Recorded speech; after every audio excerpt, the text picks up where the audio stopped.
Alright, how's it going? Welcome back to more Zonai Only Run, where we're still in the middle of doing the final shrines here, and, well, while we're doing them, there's a couple small things we can get, and the most important one being a couple more big monster kills, because we're doing all the shrines to get the Ancient Heroes aspect, and, well, in order to upgrade that to level 2 for the Master Sword buff, we need like a couple more Hinox parts, a couple more Frox parts. It's nothing major, but it's stuff I just want to grab, so I should be going this way. Because there is a shrine and a Hinox around. The shrine's underground. Also that shrine. So yeah, we'll figure it out. Welcome everyone. Hopefully you're having a good Wednesday. And we'll see where this takes us. Now I can see.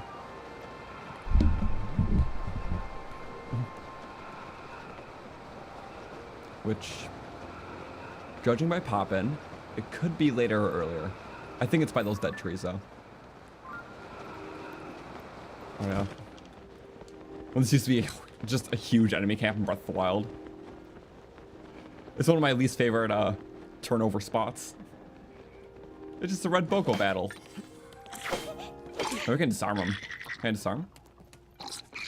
Yes, I can. Yeah, there we go. Now you got it. Get him. Mineru's gonna do it for... You know what? We'll take it. Is that a Zonai shield? I don't count it as such, but it basically is. It has like the Zonai serpents. I didn't put it in the rules of the run initially, and that's kind of a up in the air one. Well, I need food because I'm always running out. I don't need that. You got some good weapons. I like my spinny stuff. So, spinny meets spinny. Dual spinnies. It actually does spin on the shield we found out last time. So. He's over there. How easily can we get there? Pretty easily. Yeah. I kind of ping some loose Hinox locations just because it makes it a lot easier. And then we go sort. There we go. Wing Mineru. It's not the most practical, but yeah, it's kind of fun. And that is the only reason why one would do such a thing.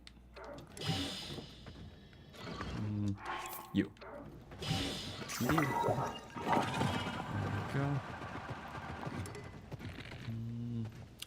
Okay. Black Hinox have a guaranteed chance to drop the gut, which is what we need. Maybe Zonaite bow, not... Yeah, it's almost dead anyways. How many times have I beaten this game? I have beaten it, my main 100% playthrough and then the few challenge runs we did. So, I believe we've beaten it 4 times. Oh yeah, not open eye. Instant stand. That's always funny to see. Left, right, left. And then right, left, right. Or, no, he's gonna attack him. There's such a cooldown after the 3rd hit. I usually just do 2 combos if it's not safe. Here, move your eye down. Eye down? The red Hinoxes do that more. Oh. No, come on. The stupid hands. When they move their eye down, it's like it's supposed to be the time to strike. I'm just missing the eye every time. This is bad. Okay. I think not targeting is the best. Here. Can we do a little parry? I'm not sure. At least I'm not getting it for sure. Dazed and confused. I'm not hitting the eye. Look, we got close. Break, break, break, and then no. There we go. When he's low, like... Woo! That's a lot of damage. Also, we're wearing the wrong armor. Actual defense points. I just want to get 1 eye smack, and it should not be this hard. But it kind of is. Maybe something I didn't notice, like, I always get it easier on the red ones. I'm not sure if they actually move differently in terms of, like, get lower. Or if it's just weird luck. I'm always hitting these hands. Got it! Wait. I couldn't tell if that was eye or not, but... No, maybe it wasn't. It felt cool. Darn. There we go. Let me take, not that stuff.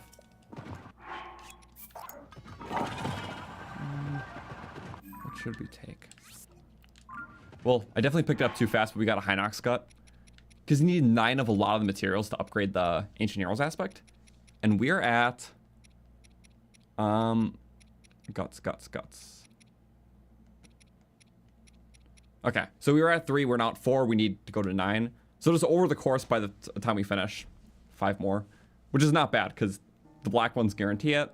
Same with the Froxes. I need 2 more of those. And that's basically it for parts then. Just we have to get the armor by doing all the shrines. Which we're close on. But yeah, it'll work. The other tiers of monsters, for like the tier below, so like the blue Hinoxes or obsidian Froxes, it's only a 50% chance for the gut. And then for the base tier, it's only a 10% chance. So we're gonna aim for the highest tier. Either blue, white, or black Hinox. So yeah, it's, I think it'll go fine. Wait, can we ride you? Drop on. Oh, I almost whiffed it. Yay. Zonaite travel. Zonaite like nature too. Green, like grass. She's like, fine, I'll give you like 1 minute and then we'll get the throw off. Not even. Oh wait, no. Just doesn't like the terrain that you spawned around. And goodbye flowers. They'll just poofed out of existence.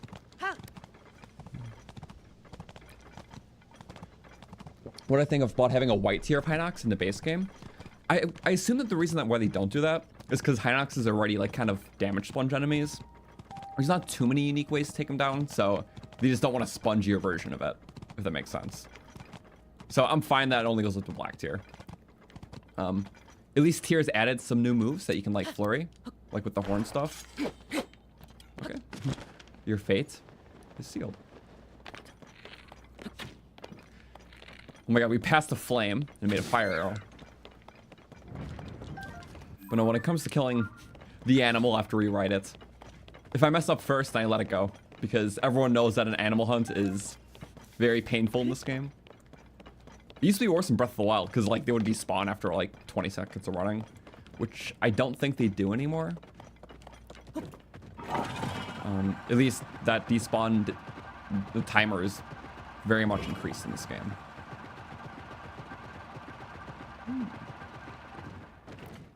Is that a... You rarely see like horse guys watching a camp. He actually has a horse scout. Since we're just about to do a shrine though, I don't want to pull the whole build. It costs a lot of Zonaite for what we're getting. So... yeah, I just want to find this cave, which is... Wait, you know what? Bloopy means cave, doesn't it? And you are the cave. We just missed it. Mineru is the best for caves. Not for the little entrances. Just for the little situational things. Oh. Speaking of Mineru, you know, it'd be awesome. Using her headlight. There we go. She gets a little light. And if you're not worried about collecting everyone, honestly hitting those bright blooms is like the best way to traverse a cave. Because like late in the game, you're just gonna probably be maxed out at this point. So it's like, yeah, screw it. Just use it to like mark your way through the cave. Hey, monkey. Monkey see, monkey can't see anymore. Yay. Oh, that's rock. Quick rock. Oh, that was a nice one. That was not nice. Can't light my bow. Oh, I lit his weapon. Some of the depth spaces are really nice because there's like tall torches where you can run over them like with length to light a bow. Ow. Yeah, throw it at me. A bunch of parry power. For like 3 damage. Oh, it got his friend. I think the rocks are more damaging the more, the higher the color is. So I think by pairing a silver one into the blue guy did more damage. Ow.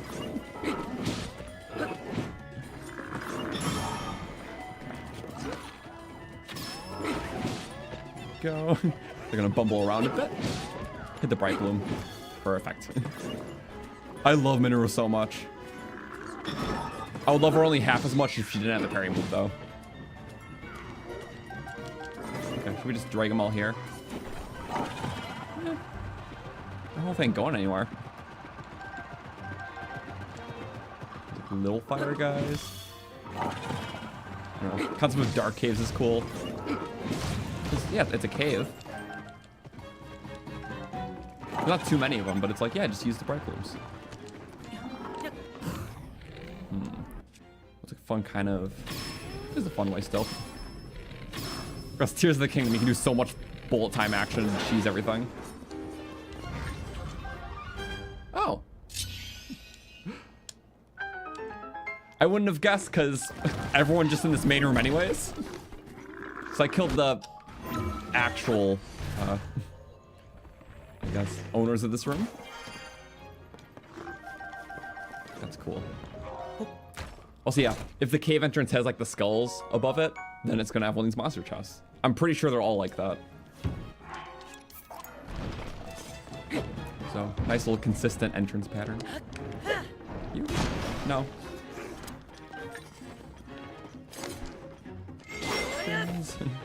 Oh, hi monkey. Oh, thank you, Mineru. I might have whiffed that. Ah, and I pretty much whiffed that. Oh yeah, that tasty food that I got earlier. Let's save it for later. Fire arrow. Whiffed. Oh, whiffed again. Oh, wait. Did it not hit? I heard a hit noise. Wow, my archery gets worse every day.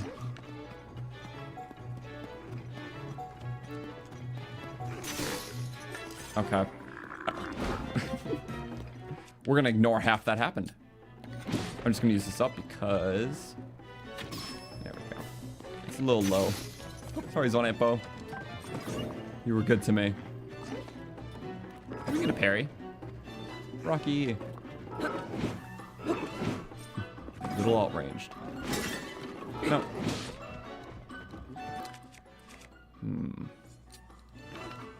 Mostly attack up stuff. Looks could kill. Sometimes targeting is harder to get the shots. Oh crap! Oh! That was milliseconds from a death.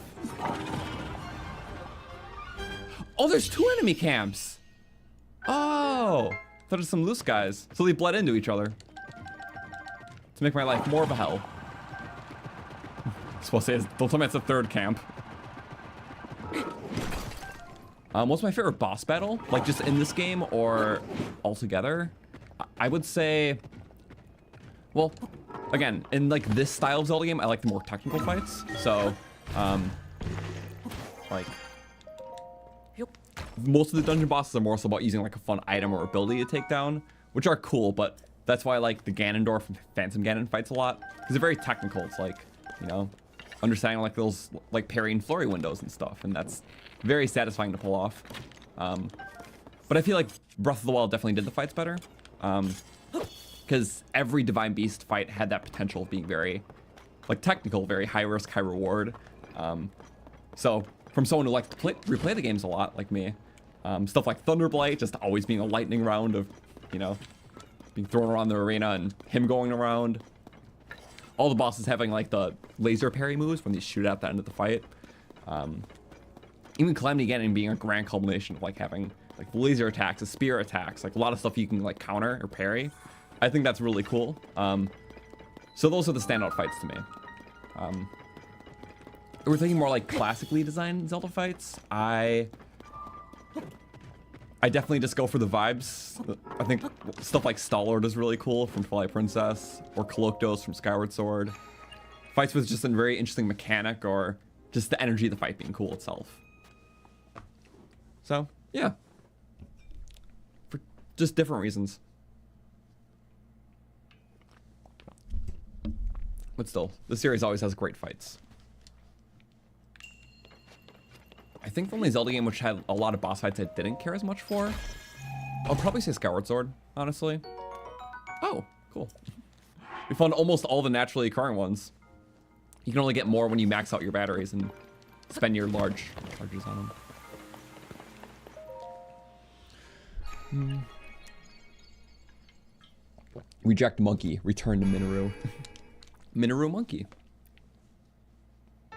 Evolution. Oh, yeah.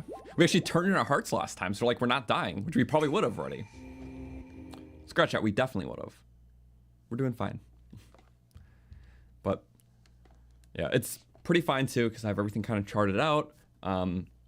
Mostly shrine rushing. I'm only pulling out builds in the stage of the run if I'm like trying to sweep over a large distance. So we'll be doing a ton of that again for like the finale because we like as soon as we get all shrines, I'm gonna do the whole Hyrule Castle dungeon segment. We have to like go through and fight Phantom at the end. And then probably that same stream we'll go and beat the game. So that will be probably just a couple weeks away now, which I'm really excited for. But this part of the run's kind of the calm before the storm. Just kind of relishing all the stuff we built up and enjoying it.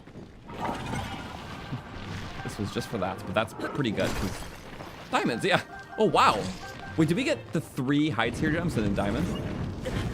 Yeah, I'm screwed. Wait, the fan. It's not reaching them, no. The fan can blow them away, just too tall. And you know what, that's okay, because we have plenty of stuff. Wait, maybe out of the mouth itself. Oh, yep, there we go. We suspended that one in the air, because it was higher. Just for like a smidge, though. But I like how those are interactable via the wind.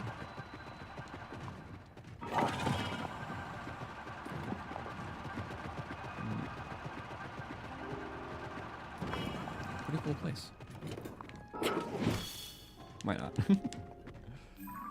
So, yeah, I marked the cave entrances if it's in a cave. We did see this while going down, and I believe this is one too. But there's also the whole Korok Forest we didn't enter yet. Yeah, you know what? We literally did not do this. I know below there's that Hinox. Oh, it's the Black Hinox boss fight. So we could do these 4 shrines. We could kill Phantom Ganon to liberate the forest. I literally just never did this, and that's... I mean, that'd be pretty good for the run. I don't know, as much as that's closer to the chasm pit to get into. Go straight from the sky to the chasm. Let's do it. That's like the funnest way. Have I planned how I'm going to use Zonai devices for the final fights, or am I going to wing it? Well, mostly, because I do know that you can set up some stuff in, like, the Hyrule Castle rooms. So, like, there's, like, a Hinox fight in there and stuff like that. So, I will probably have, like, little stationary devices that fit the theme of each room in each fight. In terms of, like, the very finale stuff, the one thing I can confirm is that we'll be fighting Ganondorf, like, the final stuff before the dragon, with the Ancient Heroes aspect. So it'll be very much a Master Sword duel, because you can't really do much with builds in that fight, because he just despawns everything. And plus, it gives a time for the Ancient Heroes aspect to shine. That's like the one time in the run we'll be utilizing it heavily. And plus, most of Ganondorf's unique interactions involve the Master Sword, in terms of like pairing his projectiles and stuff. So that'll be the most, like, I guess, focused, like, element of the whole thing. But all the fights beforehand, yeah, like doing a lot of builds. Oh. I forgot about this layer, I'm gonna be honest. We're not like super close to it yet. I forgot it like radiates up. Because in a way when I first tried, I just like kind of skydived straight in really fast. So I didn't really recognize the effect. Cool. That was still cool.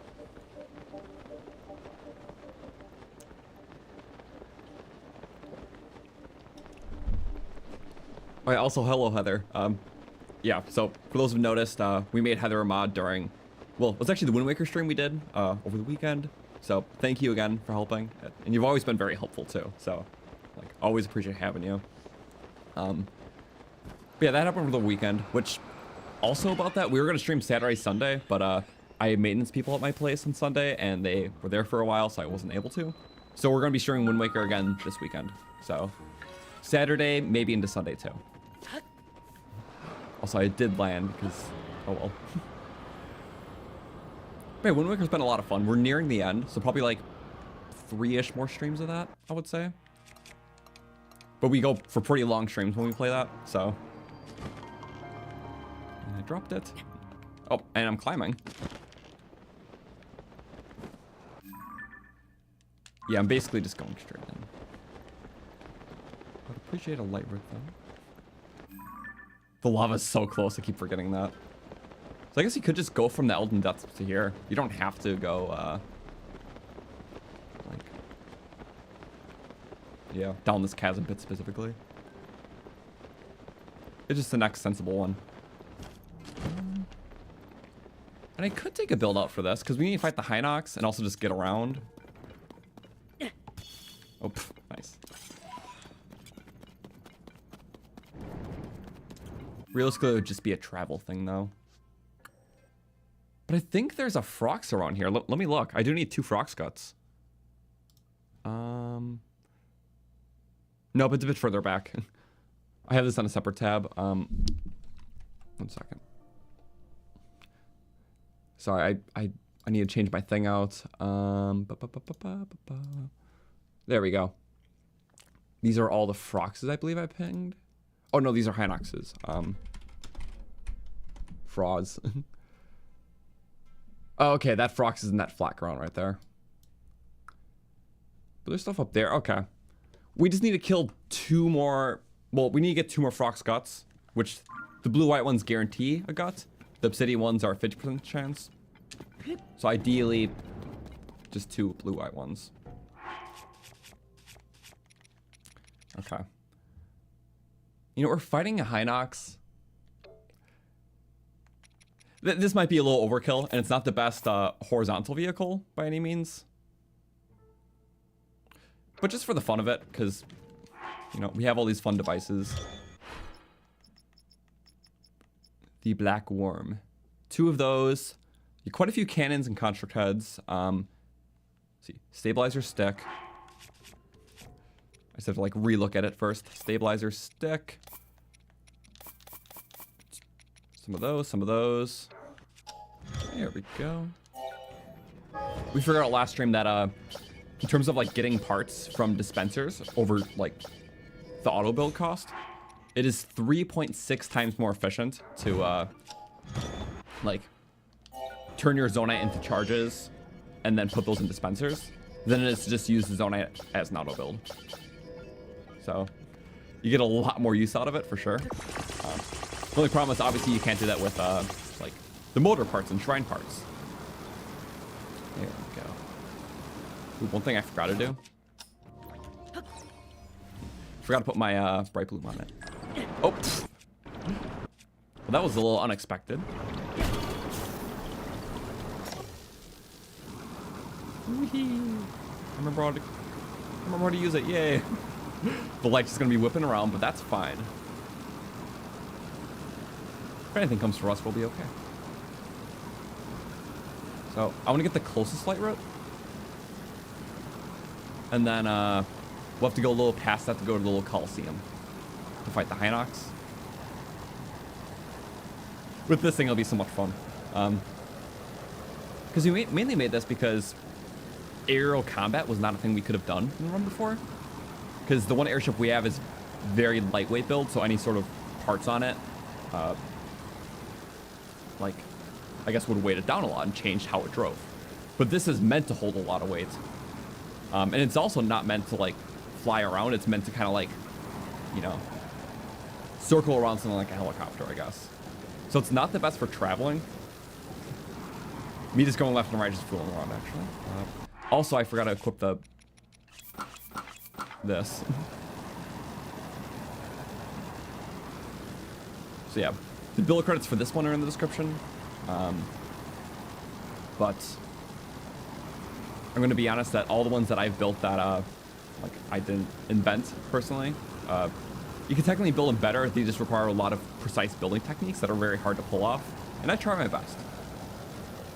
So this one definitely has some imperfections, but it was hard to build, I guess, completely true to nature.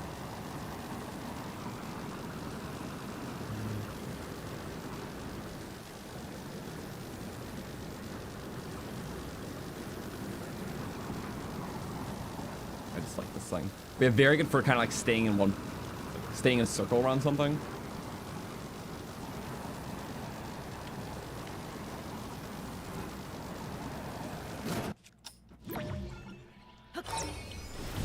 And then just recall, he gets some of that back.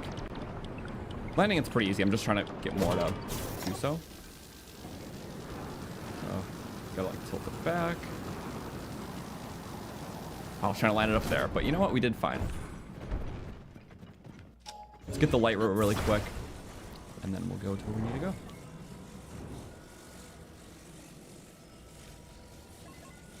Yes.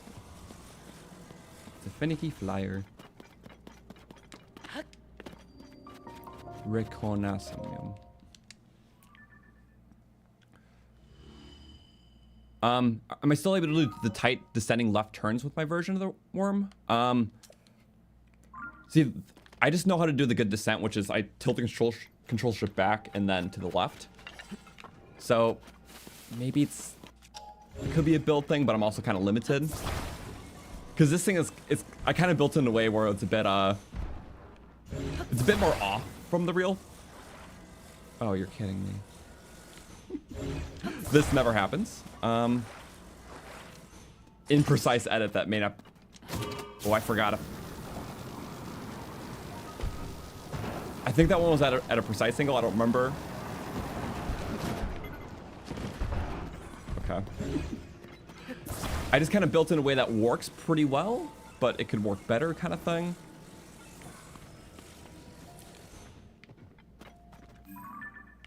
Yeah, then we just got to go over there.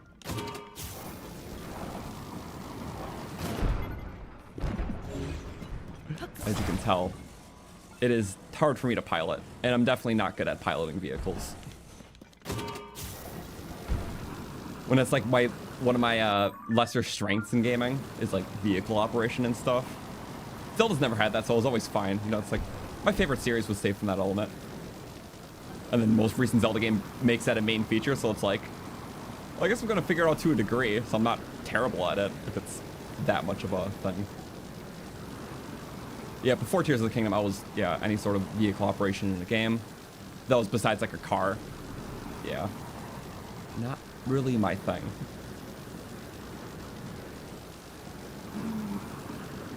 But yeah, it doesn't fly like a fan thing, because you have to go like, if you want to go down, you're tilting it back into the left, because it's using like a wheel. That's like the way the wheel's going. I'm pretty sure if you build it perfectly, you can go just perfectly straight by not even touching the stick, but clearly that's not what happened here.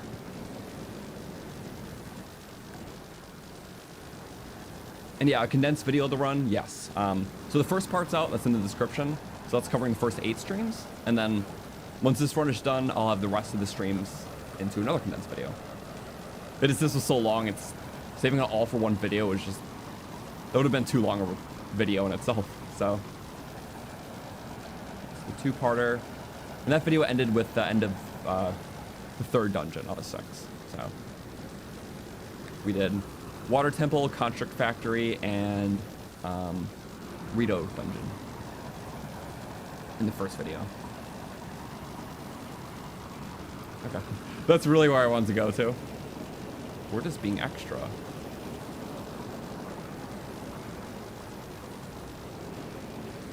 Also, the position of the steering stick, because it snapped off, makes it want to climb a little bit higher. Because the game will kind of try to level your steering stick, so you're, like, the base is flat. So I don't want to say quite acts like a stabilizer, but it kind of does in a way.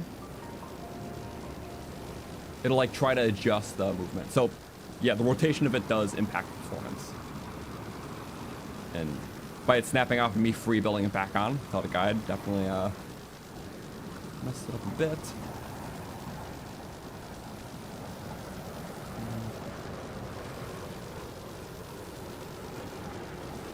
There we go. Banana. I'm sure it means nothing bad. Yeah, we just like bananas. Not a trap. Oh yeah, the trail of bananas. I forgot about that. So were they always... I didn't see that. Foolish as I am greedy. Yo, who would leave him lying around? You did. They could have just ignored the trap and had just a huge feast.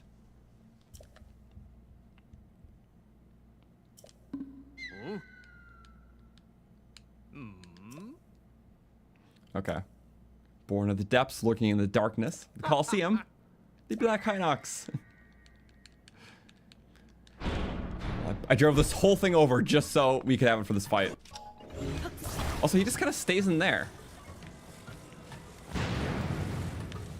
So you know what? We got to make it worthwhile. Do not hit us out of the air, which could happen. I think it blew it up in his hand. Or no, he has the wood greaves. Okay.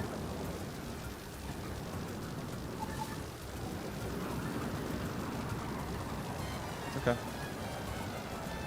I'll get a little lower. I'm like scared, so I'm not getting too close. There we go. Yeah, I messed it up when I replaced the steering stick. Okay. It's the fact that we're flying with bombs, and that's all that matters. We are airborne. The Hinox. A perfect pitch. What? That was a little overindulgent. Okay. Why'd he throw it like that at the wall?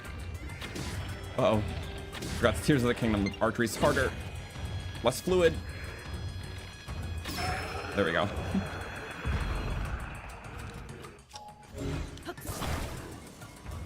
Well, that gives us time to be a little... Yeah.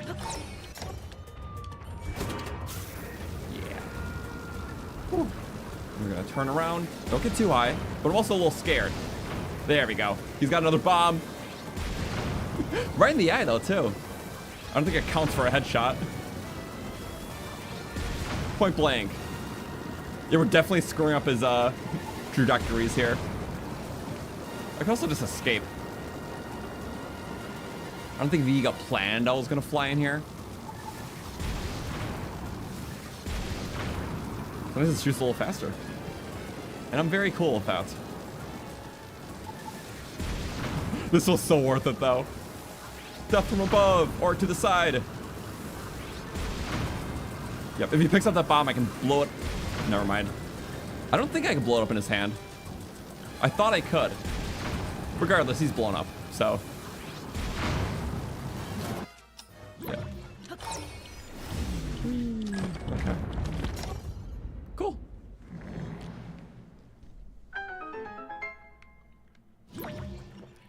Oh, my recall in the go over animation. Yeah. He definitely needs a MLB contract. That's another horn. Now just like 4 more. So was this a Korok mask? Or was it a mask? I'm pretty sure it's just a mask. I'm pretty sure it's a Korok mask. So we're not gonna pick it up if we know that. Because Zonai Run.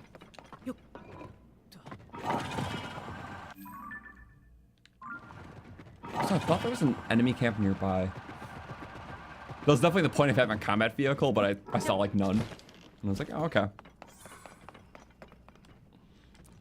You know what? It was fun for that. We're only here for the shrines, though. I just wanted to fight that guy with the flying thing. And I'll say it was very worth it.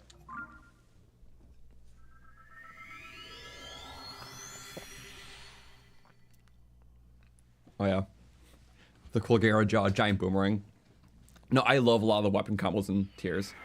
And when I do my next like full playthrough, yeah, I want to use a lot of my returning classics from that first 100% and then some new ones. Because there really is so many unique combos. So, and a lot of like personalized stuff. Like, it's never interesting just making the most powerful thing for everything, because you can use Scimitar the 7 and Lionel Horn. It'll win every fight, sure, but like with the fuse system, why not use its variety? So like, yeah, a light dragon part on a soldier spear, because every hit with a light weapon heals you a quarter heart, and combine it with the weapon that can get the most hits per second, because soldier spear charge does a lot, and then the soldier variants use less stamina. So it's like a complementing combo, a fast-paced healer staff, basically. And doesn't use a lot of stamina for the charges because of the soldier tier. So stuff like that. And light dragon parts are pretty easy, just to use the hammer bits, because you can get up to 12 of them per visit.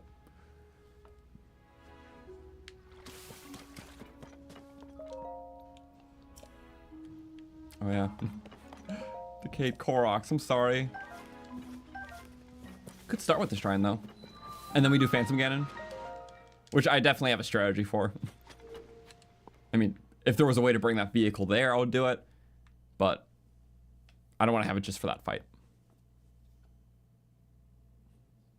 My reverse controls with the worm seems to be getting better. Great job. Thank you. Look, I realize if I built it probably a little bit better, it would handle a bit better, but it's just very hard, I think, for me to control vehicles like that in general. So when in a combat situation, I think it gets the point across of at least I can go around a target pretty well. I'm just really bad at getting the vehicle from point A to point B, which, yeah, it's definitely not the best for in general. I can't even spin this. I cannot rotate this. Like, it's not... Huh. Oh, wow, yeah, it blocked rotation. Like, now I can do it. But when it's attached to that... No, it literally blocks rotation. Very interesting. Whee! Thank you. Oh, not. That indeed would have been a cheese.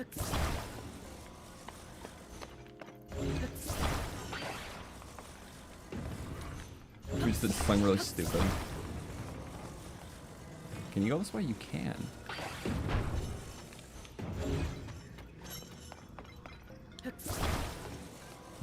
Pull up. No, this is like a really stupid thing, but I kind of want to do it. Like, I know you're supposed to like cement it. What if it's almost perfectly straight up?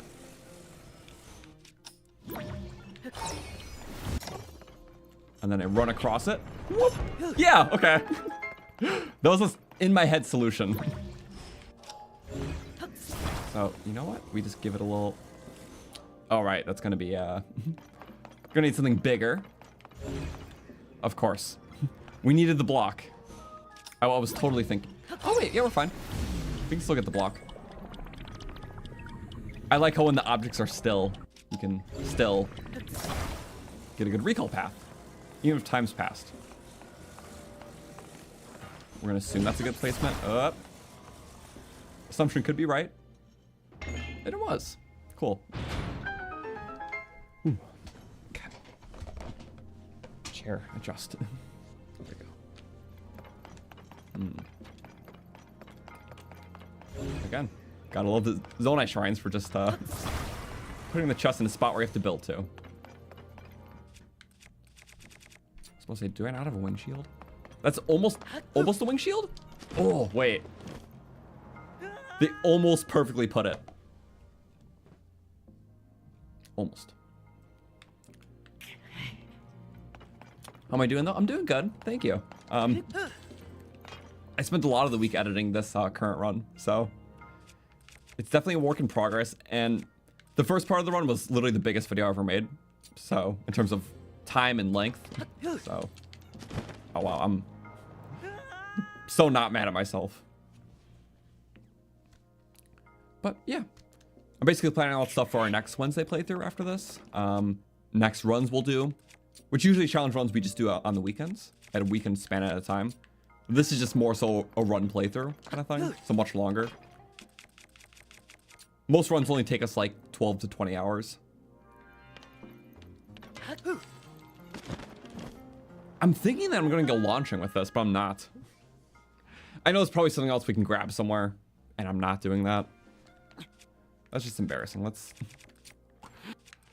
recall my steps here. I got a really good jump to start the shrine, and then it's all downhill from here. Or down pit from here. I almost messed that up. Oh, cool. Wow. I'll take it. Never have enough of those.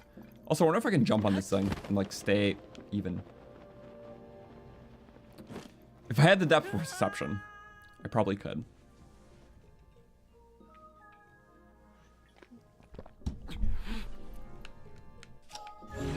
Oh, I see. The urge to just bomb it, but we won't do that.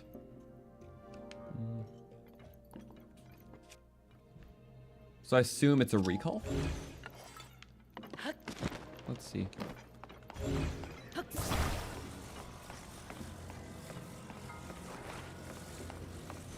You can't rocket force up there. That's just gonna make it droop. Yep. Oh, this one I actually don't remember. I'm gonna be honest. Wait, get a new trunk. Okay, wait. Usually I try to do it slightly off from the intended way, but now I'm forgetting the intended way. I see now I should just log the last thing.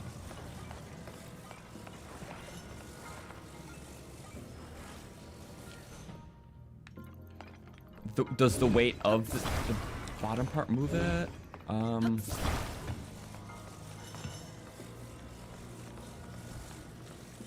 I could try that. Maybe this is so heavy that'll. Yeah, there. I think that's working. Okay, yep, it does move that. Wow, that's it's very light. I didn't expect that at first. Oh my God. And then yeah, just to hit it. It's okay. Can't possibly go more than it did the first time. Laws of physics. And now. There we go. Self-indulge in that. Ooh. I think we just got a bad start. Now we do it. Up as high, and this will launch. Yep. That's kind of a cool one. Wonky pendulum of sorts. Huh, I dig it. Heavy object, light object. But the light's on track.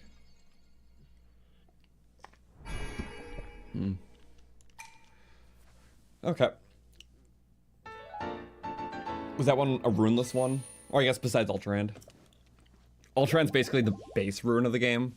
So if the puzzle just involves that, it's like it feels like the runeless shrine. Because it just feels like the most natural extension to his abilities. So, yeah. Otherwise, recall can do so many things. Okay, Phantom Ganon though.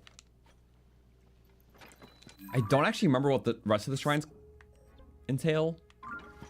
Like, genuinely, I don't. So, I'm pretty sure we're at Deliberate the Forest anyways.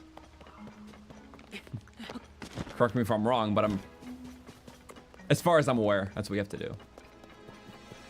And we are fighting a Phantom. I know Phantom takes less beam damage. What if it made like a little safety box and just like bombed him?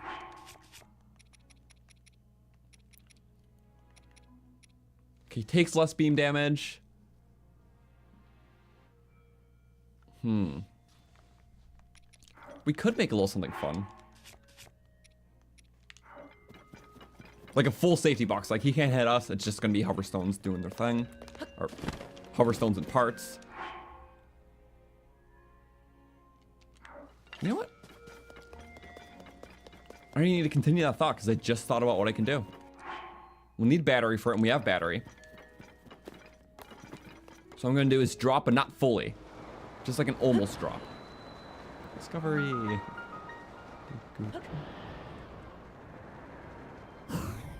Yep, we can do that. It's gonna be high enough in attacking range, but not so we can get grabbed by the hands. So what would that entail? Like, hoverstone here? I think could be a little high. That was like a gloom platform. Oh, there's an actual platform to utilize. It's a little gloomy though. Mineru over the gloom. Let's use the gist of this. And we're gonna backflip into it. There we go.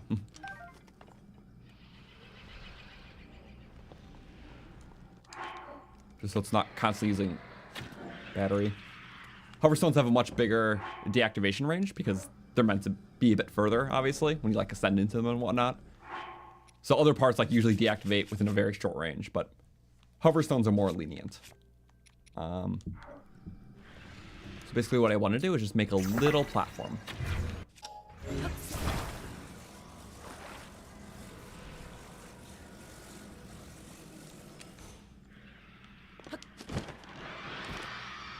That's fine. It's a good attacking range. So from this platform I can work on a couple things.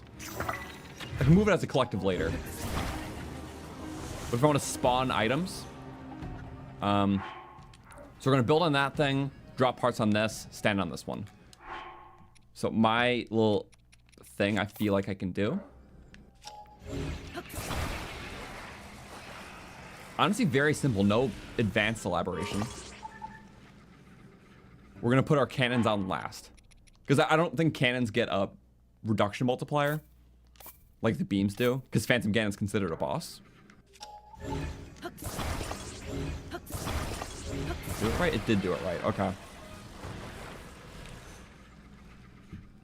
And it'll target the construct head specifically, which is good. They're like, what's that?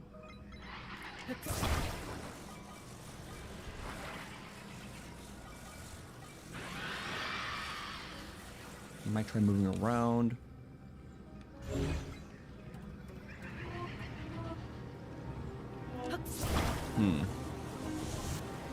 We could have it on like floor level like this, and then just trap ourselves in a box so he can't hurt us. I'm still trying to figure out exactly what I should do.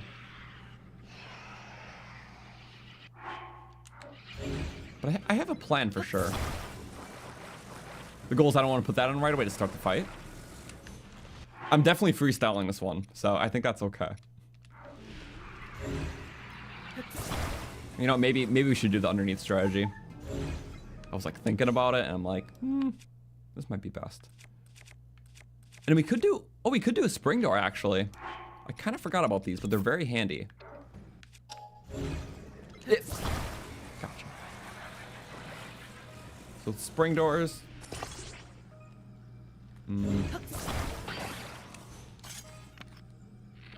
Activate it first.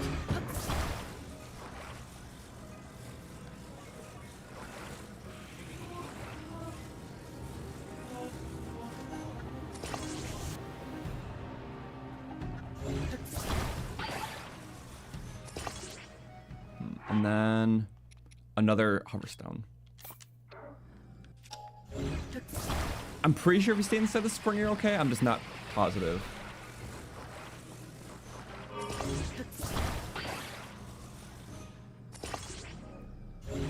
I think I'm not understanding how the spring doors work. Trust me, this is a plan. I didn't say it was a perfect plan.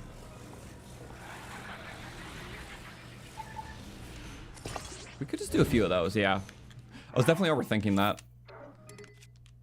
Basically caging myself, doing all the damage underneath. Fully automated fight. I could back it up against the wall so we don't have to have a back thing, you know? Which is definitely part of the plan. That has to go on last. And then we can ascend into it to like make it fine. If I attach it now, it'll start the fight, which I don't want. Yep, and then we'll just back it in the side. We have plenty of hoverstones, so I'm not worried. Making me think we don't have enough, but we do. Forgot. That is a thing. I can also climb the hover stones, which is a good thing. Like that. And we don't need you anymore. Almost smacked him. I lied. We kind of needed that one to put everything in place. Setting it on another one, let's do that. You go up. Forgot we could just do that. Controlled movement. There we go. So we're putting against the wall first, and then second we're putting the cannons on. And then we'll just join it. Yeah?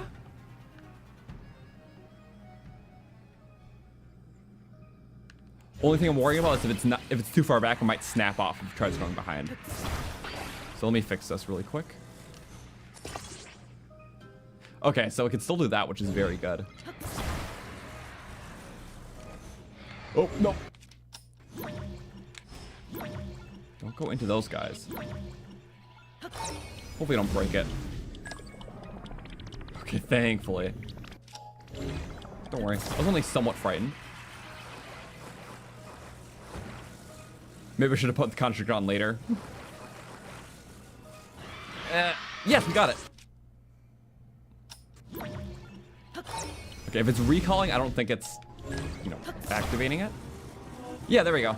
It's stunned to the activation, which is what we want. I'm just a bit out, because he's not going to get behind it. There we go. Okay. And then we just kind of watch. I want to see if this can just fully do the fight.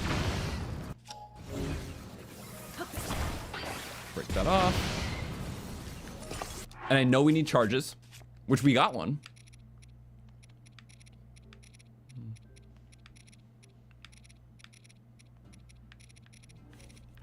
Big sort menu.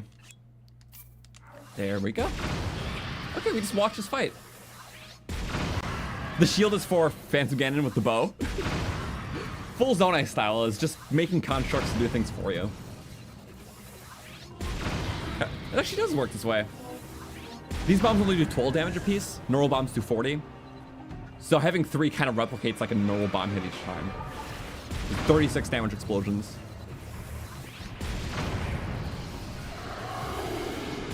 Oh wait, are these also reduced by...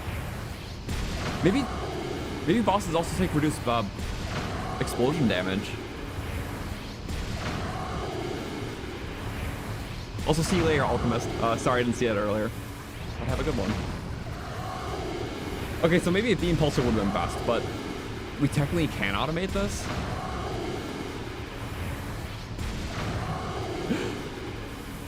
Now I know for sure. I didn't know this before. Okay. Beam pulsing would have saved on battery and increased the... Now you know. It was cool for the hands though. The hands just got destroyed. He's just kind of doing his thing. What if we just went in and fought him through all this? Explosions would be fatal to us though. Yeah, we'll just help out with our bow. How about that? Let's do one more for him. See, he's targeting it. Oh! Through the smoke, I'm getting it. Not that time, though. Okay, this will be kind of fun. Oh, he does not get interrupted. Let's see. Back out quicker. Whoop. Nice. We'll take team it then. There we go. Have to learn this one. Oh, bombs. Okay. Too over ambitious. You gotta go in between the waves. Ah, that was okay. Well, assist. Thank you. We're all helping, so it's fine. Woo. I was trying to parry all that. Maybe I shouldn't have my good shield out. Woo. Okay, good. Back up. Back up. Let's get in those minor hits. There we go. Okay. You get a good window. Finish him off cannons. Do something useful with your life. My creation I spent so long on. There we go. These are strong shields. We're good. Oh, no. I was trying to parry both. I don't think I can parry those explosions. But we did it. Okay. Next time noted, beam pulsar, not bombs. They help more with the hand phase. But no, I thought they were just going to murder it. Oh well. So for next time. When we really need to. That was fun. And a bit of a tag team there. Does Master Sword count as Zonai technically? We're only using it with the Ancient Heroes aspect, because it's like the Ancient Zonai Hero thing. So I'm only using it with that combo, which we won't have till all the shrines are done. So yeah, given like the Zonai's legacy with like their own version of the hero, it felt fitting for this run, for sure. Also, you did really great, but I'm sorry. We gotta bounce. So then, yeah, we'll just do the 3 shrines here.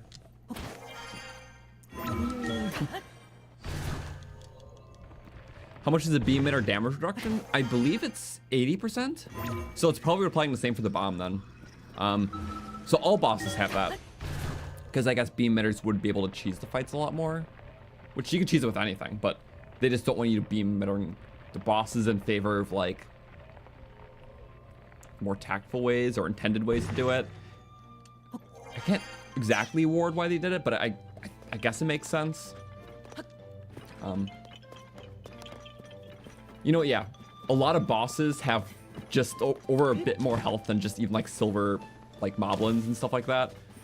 So they don't want to feel like the laser strats to be just as effective against the bosses as it was the silver moblins. Also because you can like target with those, so like the contra cuts never miss. So the attacks that aren't nerfed are like things like with your bow, because you still have to put in your own skill to take down the boss. I guess you just want to avoid having a good construct head placement and beams just to nuke any boss. So that's why the damage is heavily reduced. I think that makes sense. Hello, Hestu. See, now Hestu's here. I like when he was in the other place though. Because he's like, he's part of the town of Unity. I guess we'll see. You know, I forgot what challenges await, but I could try rumble breaking.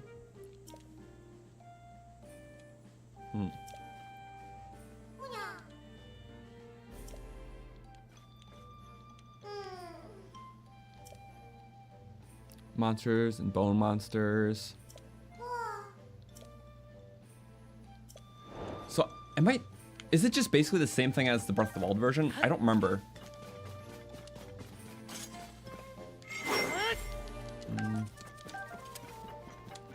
Oh, so yeah, for those asking questions in chat, over half of them I can say for sure are already either answered in the description or in the FAQ below. So, if you haven't checked it out, feel free to do so. Only some just not answering repeat questions I just did. Also, thank you, Heather, for that, elaborating, because that is appreciated. Green only run. We're very green. Green and mean. I can't archery today.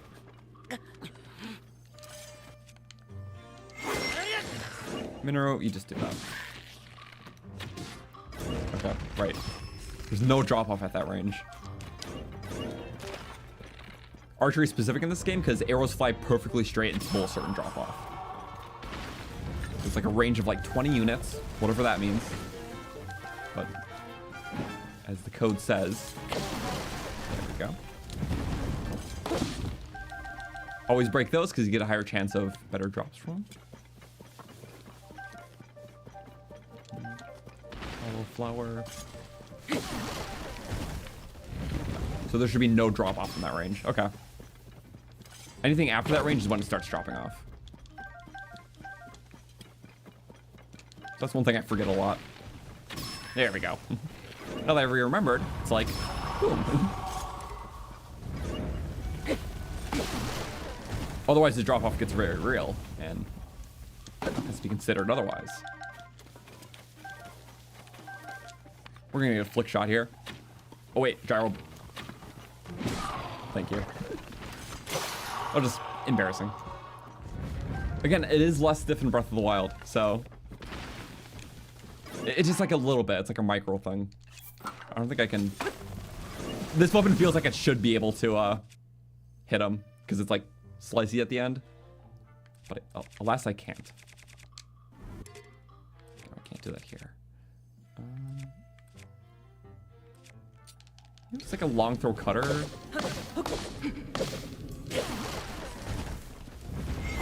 Find a weapon for you.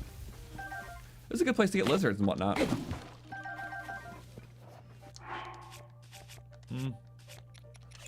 That happens a lot.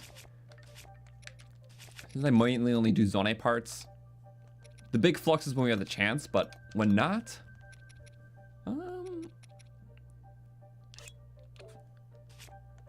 I don't know, as long as it's doing 40 damage, because then I can one-shot ores. Which luckily, yeah, a 10 damage sword, 24 damage fuse. But mighties get plus 10 when fused with the Zonai part. So yeah, these are always one-shot ores, anything over 40 damage. Which is fun, because long throw is especially good for that. Because if there's an ore on the ceiling, you can just throw the weapon. Because it's so good in this game, just fast, like a bullet. Oh, there's an arrow when I flicks out him. That's not bad. This one I'm definitely going to start it first.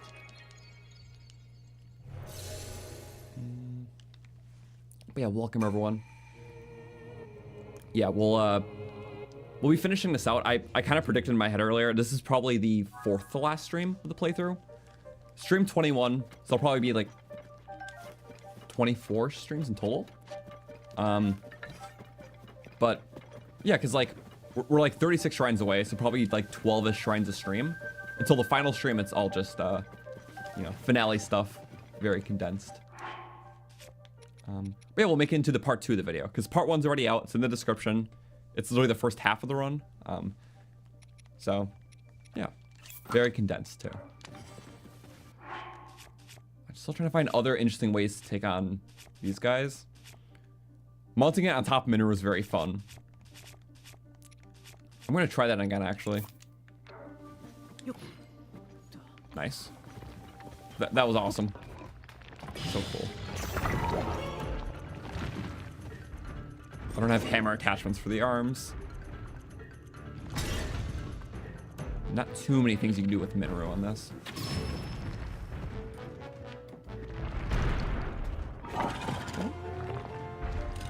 It's like a lunar rock.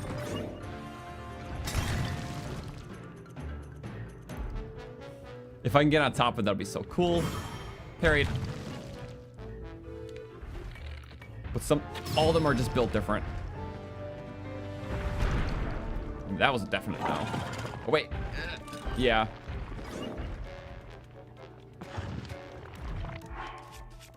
So it's more so a matter of doing something like this.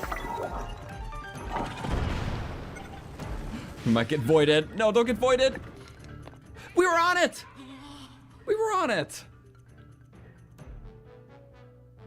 No, don't even tell me I have to go. What? Ah, okay. Let me be whimsy. Okay. My favorite, if it works. This. Criticals don't work when you're on the back, unless you have a critical weapon. That's a very weak talus. Oh. Hey! What a launch. That's okay. He's being vengeful. That one dropped like nothing. How cute. I wonder if there's other stuff that way. Just because there's the fights here doesn't mean it should end. I never thought about this. Yeah, I'm actually not sure. Like, I don't think I went this far. Because the flowers are still here, even though we got the important thing. Really? It said follow the flowers. Tricked me. Thought it was gonna be a little secret and I was kind of excited. Anti-whimsy.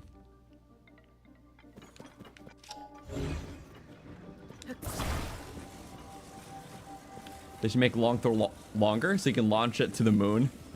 Well, to be fair, it does kind of feel like that in this game. Like, it's a lot longer, it's a lot faster. Breath of the Wild was very wimpy, so I feel like a lot of people saw long throw in this game. They're just like, oh, I don't like that because I didn't like it in the last game.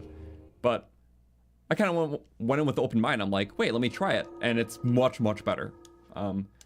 So I can still admit its only real use is like ore mining and like some utility stuff, which I think is still fine.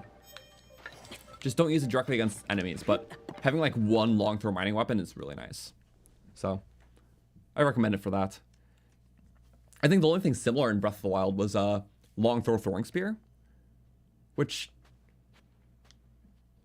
because yeah, throwing spears naturally had a long throw modifier on them, but if you get it with long throw, then it like stacked the two long throws, so you threw it like, I'm pretty sure not as, or maybe it is even faster than like the long throw in this game, like stacking them two together. The only problem is I've never seen a long throw throwing spear in this game. I think they purposely like removed it so that weapon can't get that modifier, unless I've just never gotten that combination.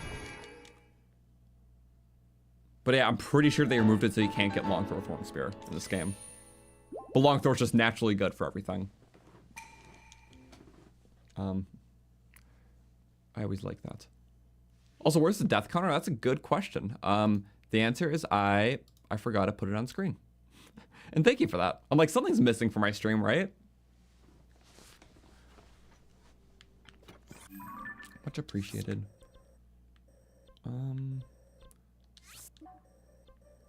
These were very loose pings, by the way, because I didn't have the map section when I pinged them. So that's why they're not super exact, they're approximate. Frostbite set is so cute. It is. It's really the best. No, I think it just has such a flair to it that's it's very loose. It's very even a bit angelic. So it's hard to describe. I also just like the blue of it. I like blue. So blue. Yeah. No, my favorite new looking armor in the game. Flowy. Ooh. Wait, what does this Korok want to see? It matches so all the Zonaite stuff. All of them do. So the fact that there's multiple of the signature aesthetic for this game. Unlike Breath of the Wild just had the one ancient thing. Which is fine, because ancient stuff's supposed to be more, you know, rare. Where Zonai is more abundant in this game. Big whirly circle. Oh! Yeah, that one whirlpool. Whirly swirly thing. We went surfing on that earlier in the run. That was a lot of fun. I forgot about this. Wait. Climb into the tree's mouth to leave the Wait a second. Did they move the location of this tree? Because the shrine was here in Breath of the Wild. But the tree was like up the cliff, right? I could have sworn yeah. Which, okay. For one, would make sense because it was kind of hidden. You had to like go up here. Was it not like this tree? Which, yeah, it's very easily missable. But I'm pretty sure that was the thing, right? Oh, we're here. Okay. I want to say they moved that tree. Or rather just like carved out one of the existing trees.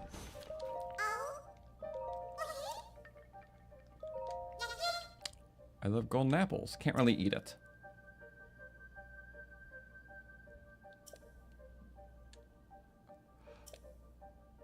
Oh, right. Wait. I forgot about these golden... I would have to re-see it. Well, I definitely have the apples. Like most quests in this game, you likely have that. This only applies for if you, like, you know...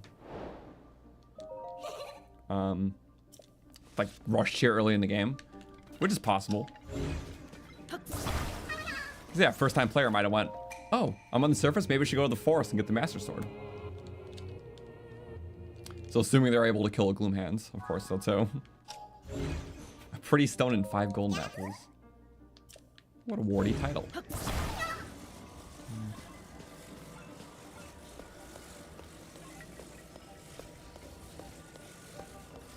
Example of a very cool Breath of the Wild area that's just kind of like, yeah, no, it's just a path, and that's okay.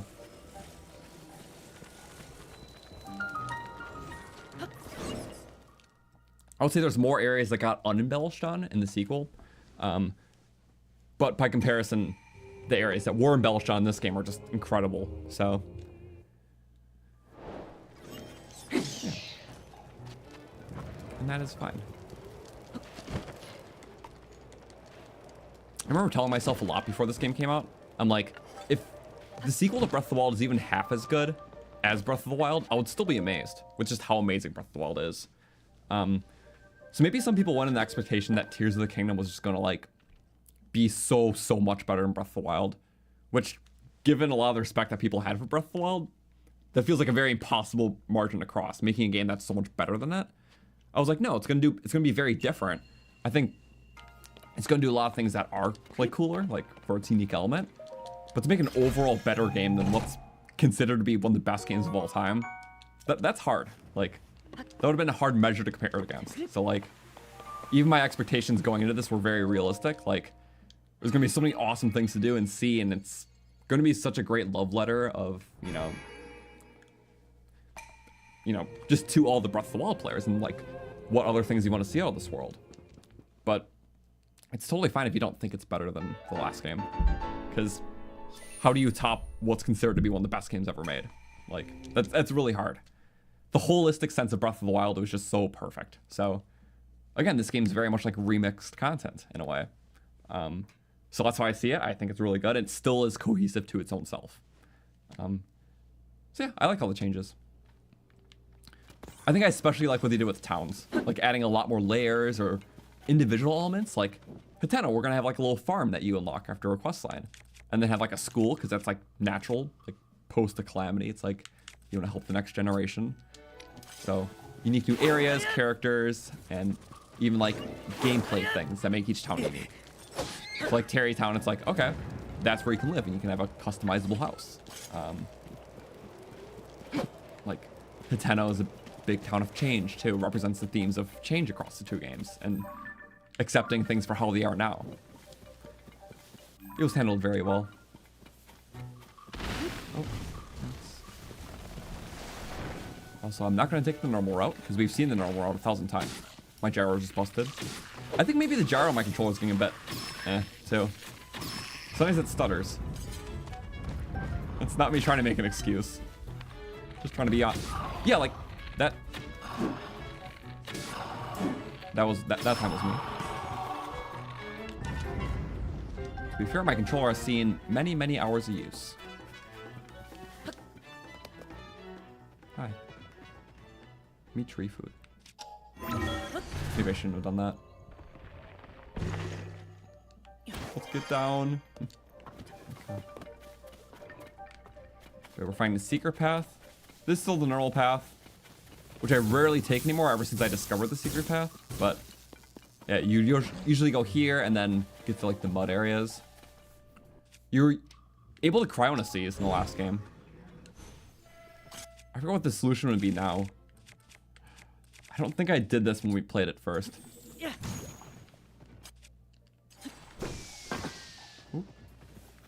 With the parry, it'll work. Please do it again. I think burning the grass and flying over, that's like a good solution. There we go. Moves faster in the slow time, so you can get that. Instead of firing it, you take this really cool side route. Yep.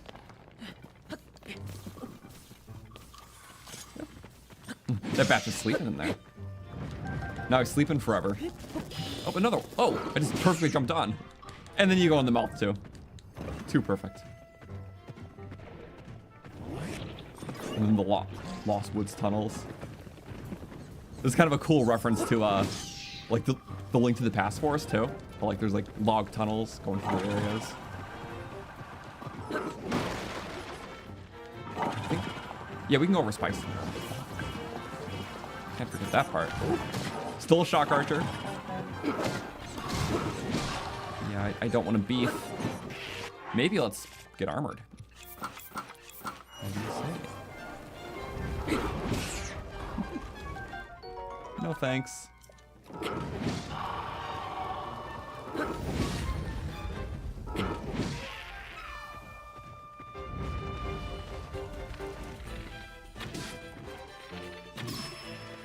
Perfect.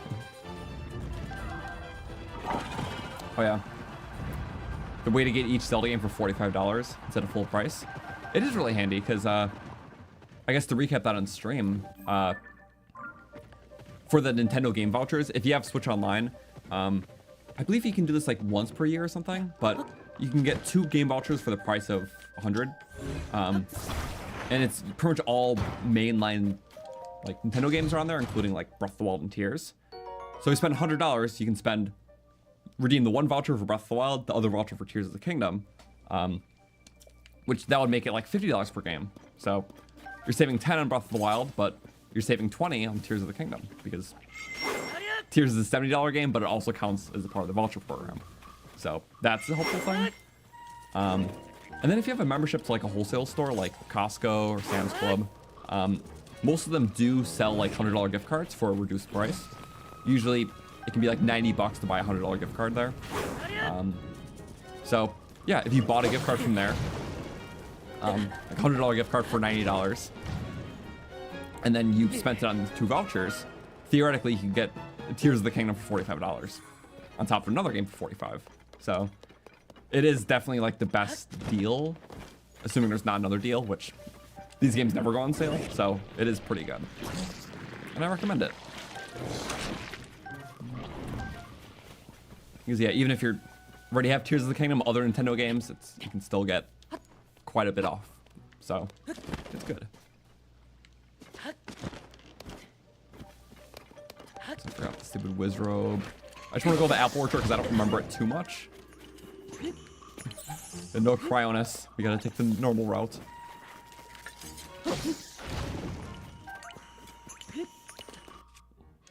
Oh, this is stupidly overkill. No, I see the path. I forgot it is a golden apple orchard. I'm sure some people maybe put their travel medallion here. 1, 2, 3. Okay, I mean, it's only 6. So you might as well go to the Satori Mountain one and just farm the whole thing and get like a dozen on top of a bunch of apples. Yeah. If you're just doing the quest, you would have enough for the quest and 1 left over. I think it's cool to have a unique area like that, though. Oh my god, Mineru can do it. You know what? All the times I forget about Mineru, just when I actually don't forget about her, I learned something cool. She does this for water, lava, and also mud. Oh, it's a Zonaite weapon. I might as well just keep it. But yeah, most of these aren't as deep as you would think. I love this personally. But yeah, since you don't have Mineru for a lot of the game, it's like, you don't always consider stuff like this. It's not even an obstacle. It's so cool. And then... Oh yeah, that final route. Okay. We'll do the final route now.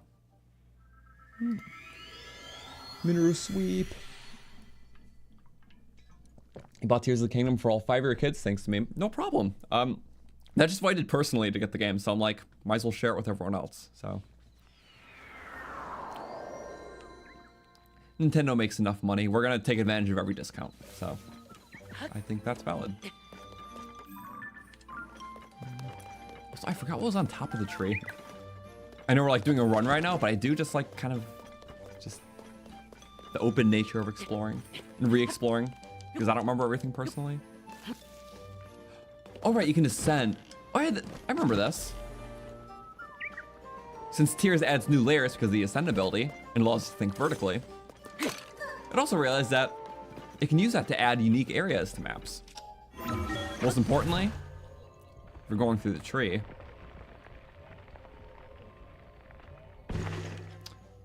Separate area. I think in the mouth.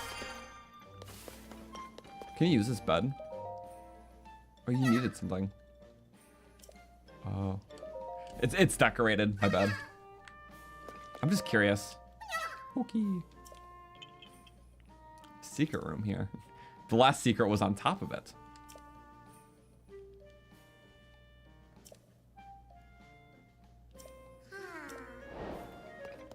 I don't know if the reward is helpful, but I would just feel bad for leaving them. Like, we can help.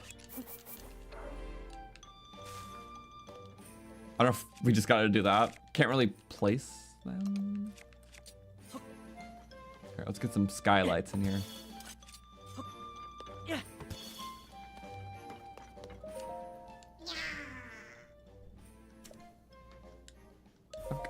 Oh.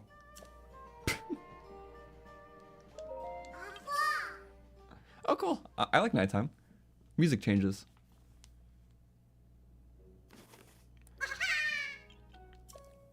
Not gonna lie, why did I think we had to put it...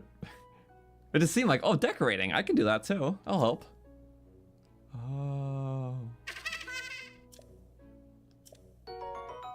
Oh, that's how you get it. I forgot. A rug would be cool. But he appreciates help so much that he's willing to part with decor. Okay, my lights just add my own personal flair, I guess. I appreciate your vision, Korok. It's a nice one. This gotta be the coolest bed ever. Like, what? Just, yeah. What a vibe. What happens if I... Okay. I would have been sad if that actually worked. Because I didn't want to break anything.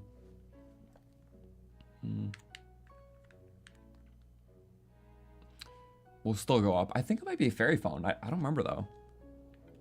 And then from there, we'll do the last Korok Forest thing. Definitely giving me a hard time. Oh.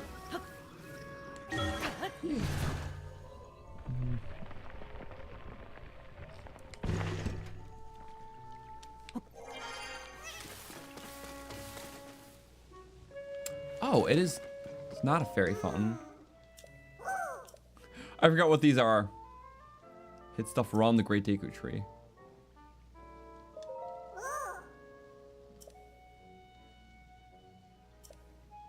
I hit them up higher than the Great Deku Tree's face. I kind of forgot about this quest. It was on like the branches and whatnot, right? Because yeah, there used to be stuff kind of laying around the tree in the last game. Oh. I forgot there was like a little hunt. Well, not for this run. But sorry, I was just re-indulging. I'm a fan of that. I just remember having to climb the trunks for one of them. But for now, we'll go aerial route into... Sorry, such a nice tree. You look sad, though. I dig it. Is this the right way? Looks like it. Let's take these. You can't... No! Oh, come on. It's gonna be that stingy. You love the Yiga run? It's the video showed your girlfriend to get her to watching my videos. Very nice. That one was just so fun. I don't know, because in terms of like matching the character of, you know, who we're doing the theme run of, Yiga stuff's just very silly. So I'm like, I didn't mind doing just completely ridiculous strategies going about it. Because like that's what a Yiga would do. Where in some other runs, like I'll try to do something like serious, like build something cool in the Zonai Run, but it'll just completely fall apart, which is, you know, character-wise, somewhat un-Zonai-like. They're pretty good at their craft, and I try my best. With Yiga stuff, it's just like, you know what? We're a bit clumsy here, but so would the Yiga be. So it's funny just using all their like funny pre-built things and trying to find practicality for them, which we honestly did for quite a few things there. It was a lot of fun though. I like the Yiga stuff. Okay. Chirp, chirp. Also, these two routes look the same. Special place for my car. Island floating in the sky from there.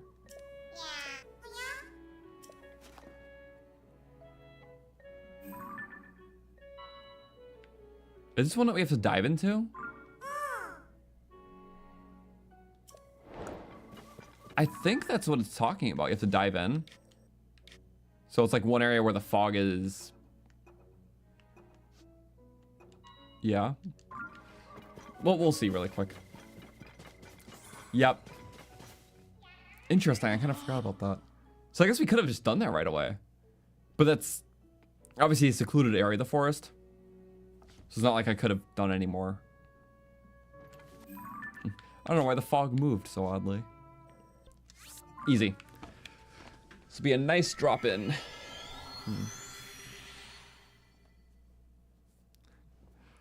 So if people can't see Koroks, does that mean people just see a random backpack when they walk past? One that can't find his friend? That's a fair point. I would like to think it's part of it, because anything invisible, like, you would be able to see its clothes in, right? And by how fictional invisible logic works, it's things tethered to the body that also become invisible too. So I'll give it the benefit of the doubt and say that. But it is kind of funny.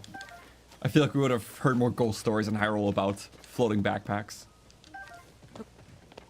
Which, speaking of which, I do like the little stories in this game. Like, why is the well making noise? And then you, like, go down there and figure out, like, there's someone down there singing. It's like little rumors in the game that are embellished into quests. Tears of the Kingdom does that a lot specifically, and I do like that. Ninjas. Also, yeah, I didn't really notice the hole before, above. So it makes sense that you have to enter aerially.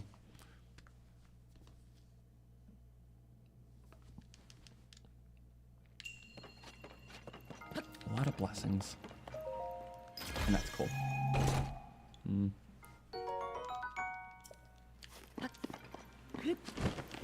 And we did a lot of blessings today. Okay. Well, that's try number 5 though. That's fine. We can do some of the ones just in the area, just because I'm like here. I know some are just oddly underground, so we can't see them. There's one like to the left of the forest, one behind like the volcano. So we'll push those 2 next. I know some shrines we still need to figure out exactly how to do them in this run.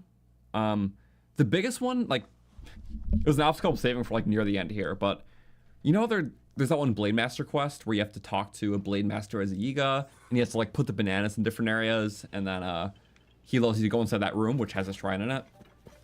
I still don't know how we're gonna do that. I don't know if there's an Ascent cheese to do that, and I'm probably gonna save it for the last day that we're shrine hunting here, because I still don't know how to do that without getting the Yiga armor, which obviously, like, if that's the only route, we can make an exception, but if there's a way to ascend into it, do it differently, get through the door with our own power, I'd love to do that. But that's like the only hurdle I can think of. Okay. So now we got that thing. More warping to this island and getting the stuff around. Remember how much I hated long throw in Breath of the Wild? What is the long throw of Tears of the Kingdom? You think it's a magic rod? You'd be spot on, honestly. And it's less because it's not super helpful, which I don't think it's super helpful, but, you know, I still love the Blizzard Rod a lot specifically, so I can't diss them all. But it's the fact that it's not really the best, paired with the fact that they're so just too similar from Breath of the Wild combat things, where the rods were one of the like few things that kept, you know, the weapon variety pretty fresh in Breath of the Wild to an extent. But now there's just so many more interesting ways to do things. Why would I use rods? Like, you know, I'm gonna save like the strategies I can only do in Breath of the Wild for that game. So there's just so many cool combos. Why would I have some of those combos still be rods? So I guess the only thing I can do that's different is I can make those rods two-handed or spear, but they just don't work as good then. The one-handed still work better in my opinion. So yeah, I'm just gonna save my weapon stuff for interesting combos, rather than just a reskin of something I used more frequently in the last game. So yeah, that's my thing. It's like, it's a new game, there's so many new mechanics, I might as well lean into them. So, yeah. Also, that's there. Okay, I thought that was underground. I'm kind of glad. Regardless, though, the Blizzard Rod's still one of the best weapons in the game. Like, even in this game, Magic Rod Sapphire. It just like, I always had it in Breath of the Wild because it's so good. So why am I gonna repeat an OP weapon? Like, to me, it'll just do a disservice to all the amazing stuff in this game. And I'd rather use that slot for a unique weapon.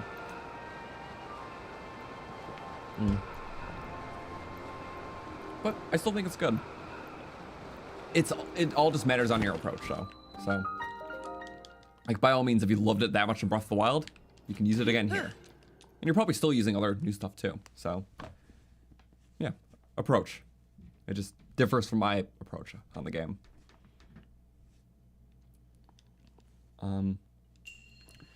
Still, fire rods are just more so for fun, and electric rods I'm still not a fan of.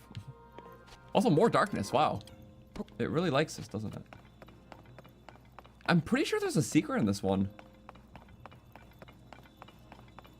I'm like almost positive there's a cool secret in the shrine. It's like a ghost house. That could be dangerous.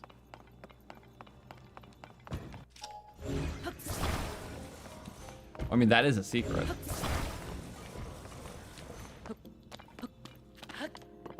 Very light room. I appreciate it.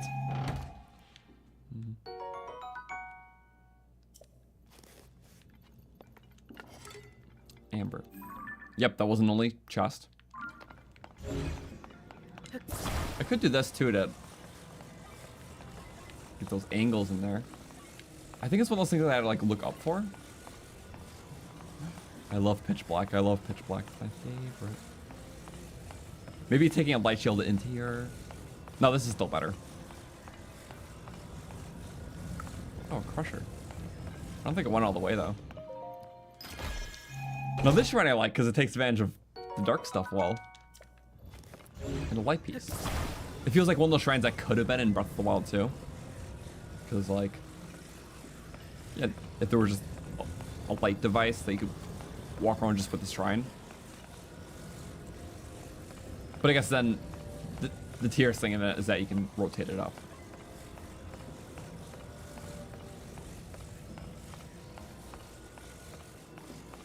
Almost, yeah. Otherwise, every shrine takes advantage, specifically the mechanics of the game. This one's just kind of hard because you can't really see very well anyways up there.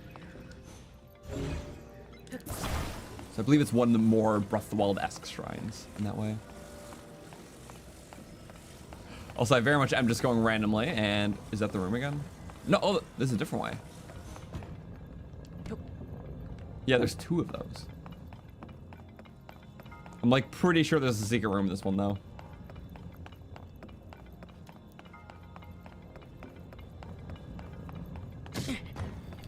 Yep, I saw it coming.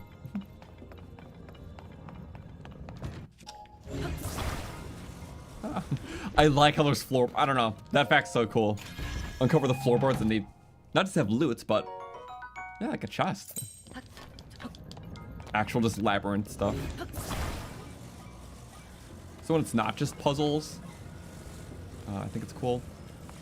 Because puzzles is the main thing in shrines. Then it's combat.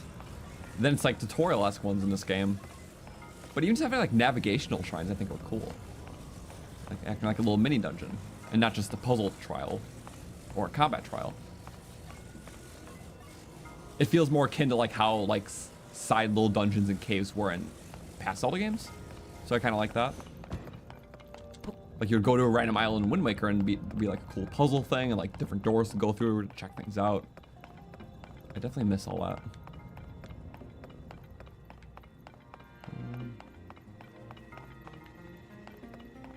Oh, I see. What if we just make it really fast? I activated it purposely because I want to see. I don't think I can go past it. Oh, just for that. So many. There's still more chests too. Yeah, I forgot one of the more unique shrines in the game.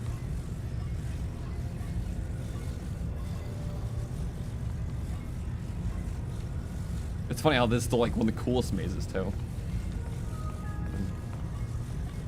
Yeah, there's a lot more overworld maze stuff, but I don't know, I think this is a cool maze. I want to say what I'm pretty sure it's something I had to ascend into. I just don't remember. We're just gonna close that again. Just for the funny of it. Also, the link I had in my fact no longer sells the water bottle, but we found a new link. Thank you. I'll update that later. It's been a while since I brushed up on the links in the fact. But yeah, it's a very nice water bottle. I mean, obviously, it was my girlfriend who painted the design, but the bottle itself is just very nice. So, especially for an at-home one, you just fill it up with water and have it for the day, for the next day. It's just not good for like a vehicle because it doesn't fit in a cup holder. Also, because I have bigger hands, it's nice. Oh. So I guess ideally we're just making it back.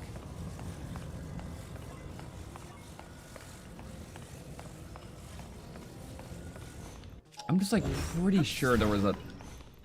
Also, yeah, judging by the fact that we don't have the chest symbol, there is. And I'm pretty sure that's where the hidden room is. Also, I think the shrine's a lot smaller than I imagined. So, I should like kind of clear this off as its wings. So, is this wing of the dungeon done? It seems to be. The fact is I can't like look higher than this. So it's not going to put a secret or we can't look. Unless it's an ascend thing, which... That's a fair point.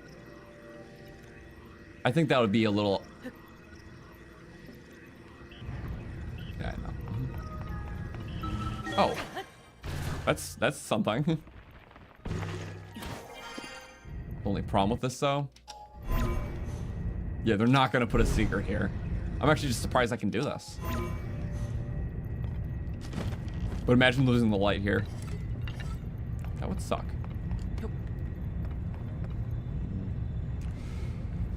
Ow.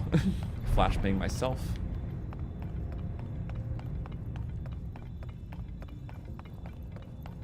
So the key goes to the beginning. We did this wing. Did I check up enough?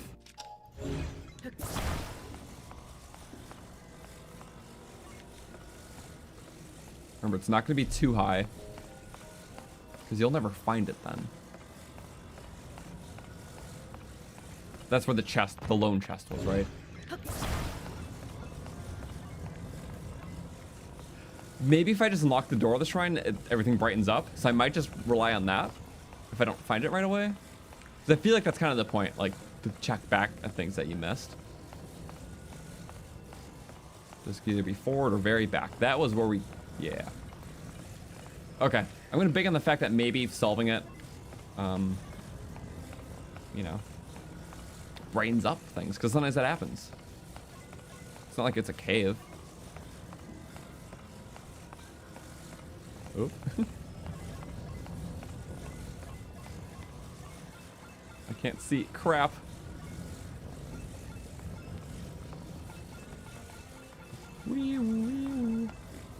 Ah. I should move it a bit closer. Now I'm actually just finding everything but the way that we started, which is super awesome. Okay, that was a hole. We should not go through there. Oh wow, I like barely saw it.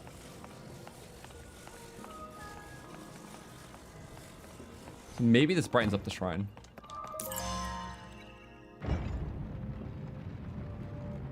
It does not. Crap. Again, am I looking at... I can't be looking too high up because they're not going to expect me to do something crazy here. It'll be rewarding to find it.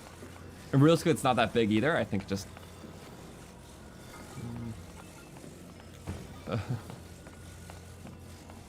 I love darkness. It makes me very happy, not claustrophobic at all. What if I try to like ascend in a place like this? It was a good thought. It could just be like a controlled solution like that. It's just, it can't be too out of the blue, like just randomly on the ceiling.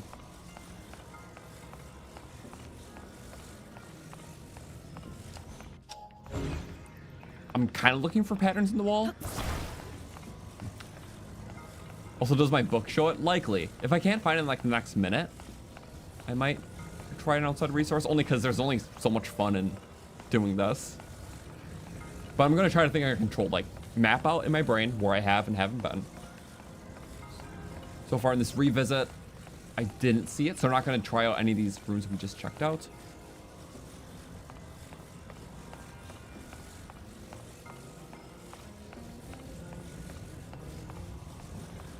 I'm thinking like it could be on top of one of those.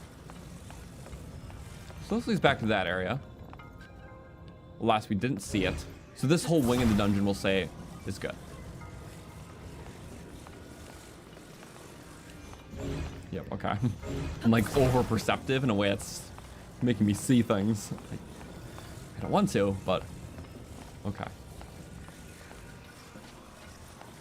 So now we go through the clampy clamps. We'll be okay. Yeah, you can still fit. That was pretty close. Sorry, I just like vaguely remember a room up here. Like very vaguely. But it can't be too bad. I mean, it's... How hard can it be?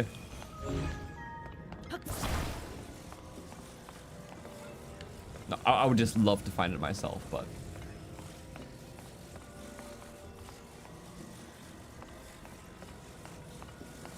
I'm also looking for like a floor symbol, like something like signaled for us to look up or something. Which I'm not seeing. And now we're back at the beginning, right? Okay. If we're all in favor of, you know, looking this one up. Yeah.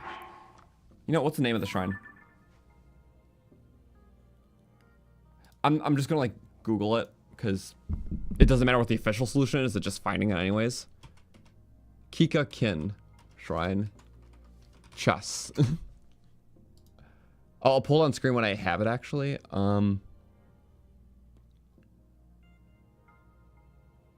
Okay. I'm not even gonna show it because I want you guys to see it in game first and how I missed this. The answer to this is pretty simple, but you know how we've been using light this whole time? There's another light that we should be paying attention to. I actually don't know the placement of it, but I know what I'm looking for now. Do you see how it's like, oh, maybe I should be looking at that light. So I'm just gonna use temporary... What am I grabbing? Oh, right. I guess I could do this. That's a little, So let me just check all the past rooms.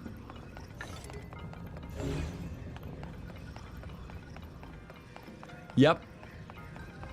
And this is why that's missable. Because with our current light, yeah, so you have to look up and just trust the light. We would have never found it the way we did. So that time we actually have to trust the light, and there you go. A second light. Which you could probably merge with the first one. Have it in the back. That's a pretty good one. I literally couldn't do that myself. And a very fitting reward. I'm happy they actually matched a reward to the challenge. Maybe I should have taken that light, but yeah. I pretty much know the way out though. I did it enough times at this point. I've played this game before. Yay. No, that's all of them. Pretty good one. I kind of figured that the light would be a crutch to find the final chest. And it's one of the best shrine rewards you can get. Those and big batteries are like gold.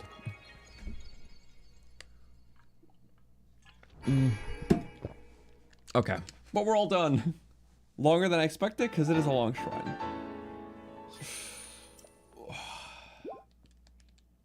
Stretching is nice. We'll probably do the shrine behind Death Mountain now. We have so many aerial points to warp into. You know, I'm gonna use the restroom for a couple minutes. Oh, I'll be back in a couple minutes rather. So give me like 2. I'm just gonna put it in break mode really quick. We'll sit by the ambience, or let's see, we did that. We have to go there, so not an archipelago nearby. But we're still gonna wait here. Sky ambience is better. And we'll fly to the next one. So let me put it in break mode. Just give me like 2 minutes really quick. But yeah, hope everyone's doing well. We'll still do a bunch of shrines tonight. stream watcher, we'll just have baby Floyd. So you stay right there. And yeah, give me 2. I'll be right back.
Returned.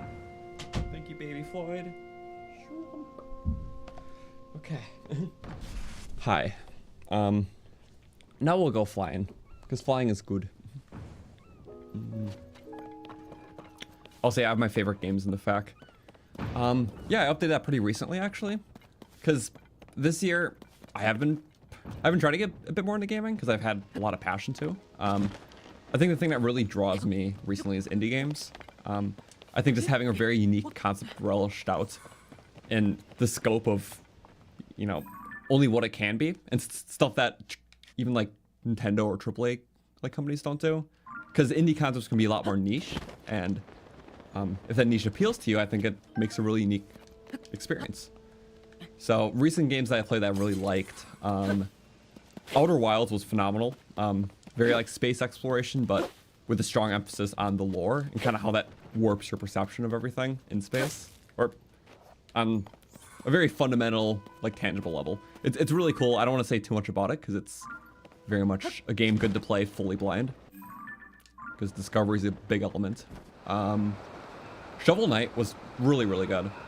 I always saw it and I was like, okay, it's probably, you know, kind of a cool like platformer sort of thing. I like the pixel art. It was just a really like how can I put it? Well, the level design was great. The soundtrack was just actually perfect. It used like the old like retro sound font in a very well modernized way that I appreciated. But I think the whole energy of like even just what they set up with its own little story and the interactions you have with like other knights and stuff, it was done really cool. Because like I don't play like a lot of story focused games, but for like a platformer, I had like the perfect mix of like fun story or character interaction elements with still like gameplay focus. So definitely the best way to merge like story in a platformer, just through fun interactions, but ones that feel very purposeful still. They're just like 2 games that comes to mind right away.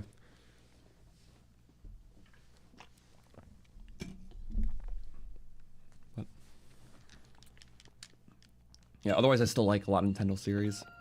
Zelda being the big one. I love Mario Odyssey, the Pikmin series, also Origami King. So funny. Such a great game. This is kind of a unique one. I have to understand all the moving parts. Also, what's my favorite region in Tears of the Kingdom? Good question. I feel like Breath of the Wild, I can say the jungle, because it felt so fresh to a Zelda game, because that's not a very explored theme.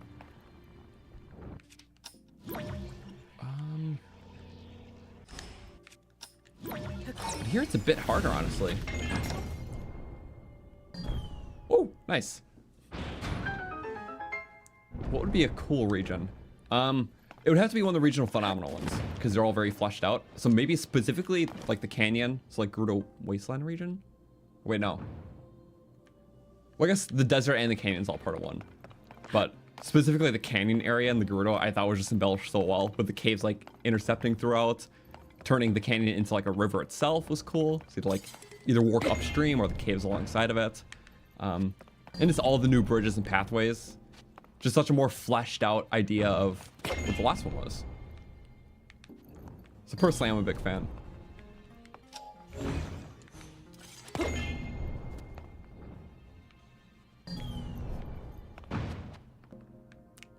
I see water. This is gonna be interesting. Very deep water too. I don't know. Buoyancy test. Let's just get launched. Nice. I'm being overkill. Oh! Yeah, I mean, that's a good start. I didn't expect that, but I'm really happy it... That's so cool! I forgot how vertical everything is here. Is it just essence of the ball drop here? Essentially. That should be in good timing? Really? That wasn't even my fault! It didn't land where it was supposed to. Wait, that's interesting. Left, right, left, right, left, right, left, right. That might still work. I'm not sure though. Just...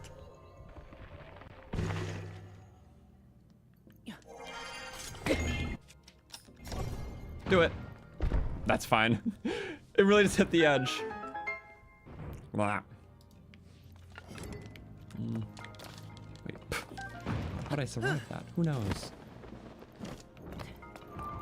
I don't know that. Wait. Insane verticality. I got it. Oh my god. It's all. Yeah, it's all the way up there. And you can see the chest too. Okay. Well, you know what? Really handy you got a Zonaite bow last shrine. Still gonna use the one we had though. It's charging, just infinite battery.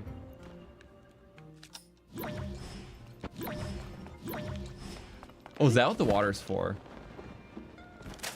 Understandable, but now I get it.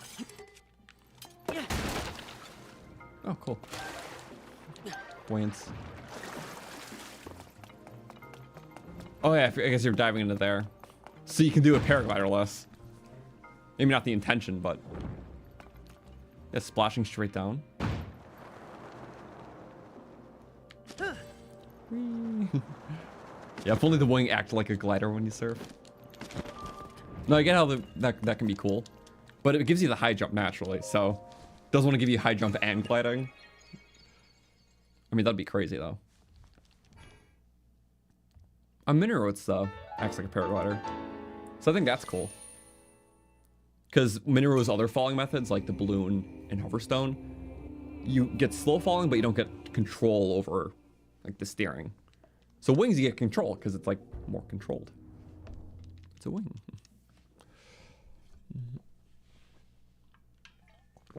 Do I feel we're going to get a non-Hyrule land in the next main line? Likely.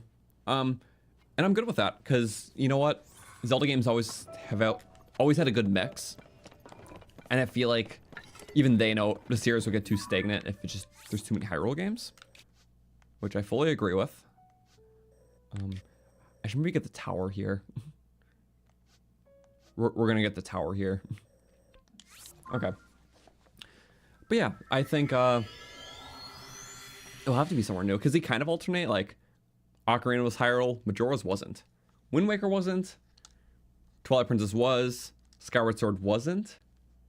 Breath of the Wild Tears was. So I'm not gonna do a third of the same in a row. Which, I mean, I like exploring other places. And yeah, they'll have to do something different. I'm pretty sure they know that too. Like Tears was a great remix to Breath of the Wild, but doing anything within the ballpark will get too just... It'll be too samey. They have to branch out again. I still think they'll stay in the more open format of the newer games, but just not Hyrule. And that's definitely for the best. And then cooking pot? Yep. I don't want to spend Zonaite. I have a lot of parts to make. Pretty much as many of these as I really want. Rumble Breaker. Thinking of me doing a Shrine Paraglider list, the PTSD. I was certainly having a time. Which we did another shrine even in this run that way. Both first playthrough and this run, we did some Paraglider list shrines. Both times we faced some issues, but we overcame.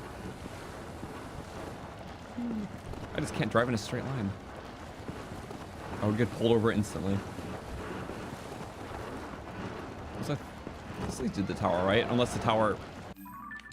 It also makes sense the tower doesn't have a route leading to it. Which I totally considered.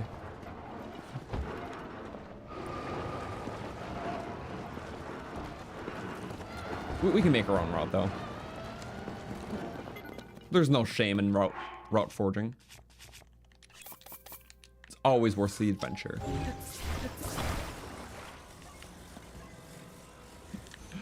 Oh. Also, let's just assume 3 is good enough.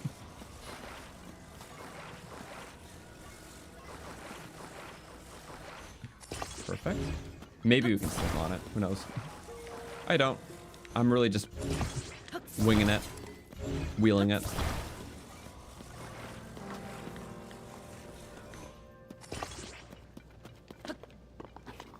Hello. Let's try it. Wow, that worked awfully. Bye-bye. I can't even watch that failure. But I guess it worked in the sense that we're here. Also, these guys get a tent? What? You're that spoiled? Wait. Oh, you're a helmet. Oh my god. I didn't understand what I was seeing at first. This is an interesting camp. Oh. Not enough. You know what we do? Steaks? Pounded. There. Oh, she would have done it anyways. I like that technique though. Hi. Cannot hit that for the life of me. It's meant to be hard on Bokoblins, but man, do I make it seem like a struggle? More often than not. Yeah. Ooh, double. I'm cool with that. Flick. Why am I trying to flick when it... I can't hit the head. Okay. That was all or nothing there. Nah, clap, clap. Okay, fine. Mineru time. Slice and dice.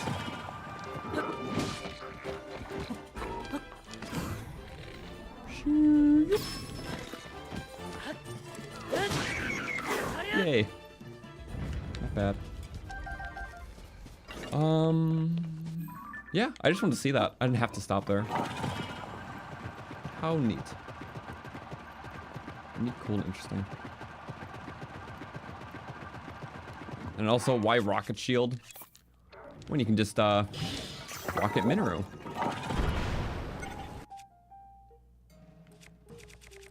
Nope. Eject. Boom. Like the Yoshi jump. I think it's one of these where you just gotta... Oh, so we're doing that again. Okay, gotcha. I don't think there was a cave underneath. I think it just... Yep. Telling me the top is exposed. Yeah. We'll solve it.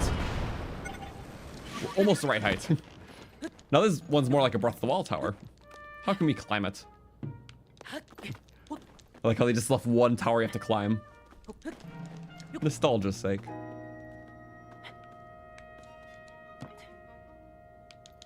there's like a hill to climb up if you so choose to. Okay, let's do, what's the latest we can pull out our paraglider? Never mind, I checked it out. My set isn't upgraded fully yet. Nice, okay. Getting the map pretty late, but better late than never.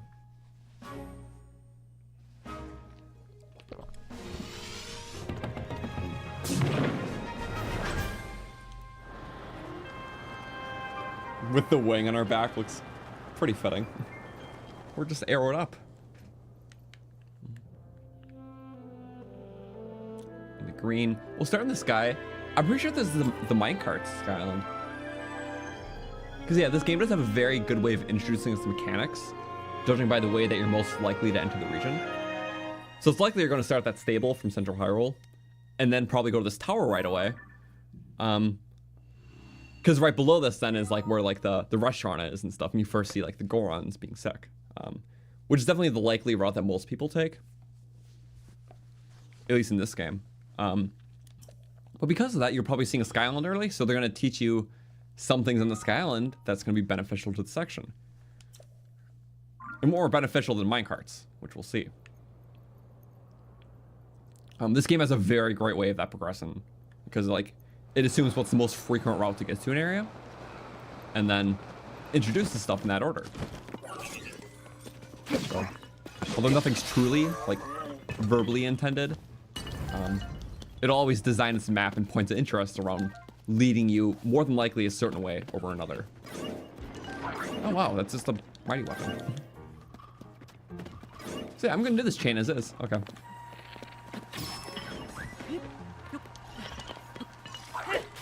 That was a little overshot. I'm just embarrassed. Mineru? Thank you. Because I was not about to parry that arrow. But I would have tried though. Even to my fail.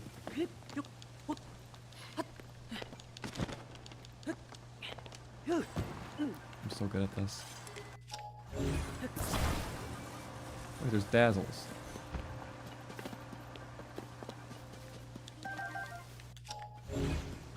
Dude, just create a super minecart. If only I kept the Zonai Express, actually. I didn't really intend that would have more of this stuff. Get on. Okay. Lightning cart. I think that's better. Look at that. So cool. What a great sky. The balls in the back. Death Stars. Oh, that was something. That was certainly something. Not a good something, just a something. That's just gonna bounce perfectly and be okay. We know it. Yay. Actually. I should have known. Okay. An area we shouldn't go to in this run. Because if it's not tied to an X marking, that means it's a large charge, which is better in this run. There we go.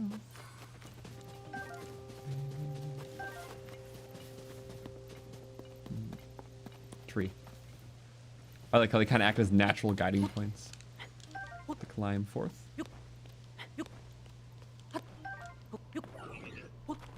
Ah. And it's like the underside of the... There's a Sky Island like this in Gerudo too.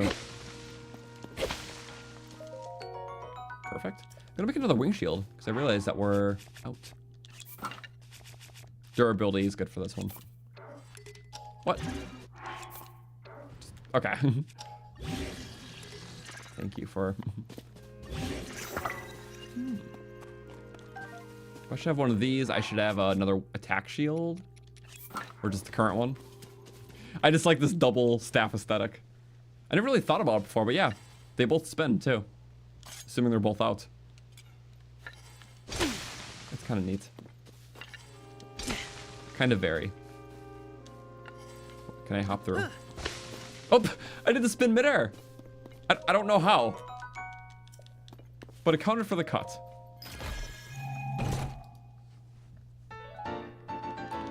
Good, but was that really our only other Sage's Will we got? Besides the ones we turned in for Mineru? I guess so.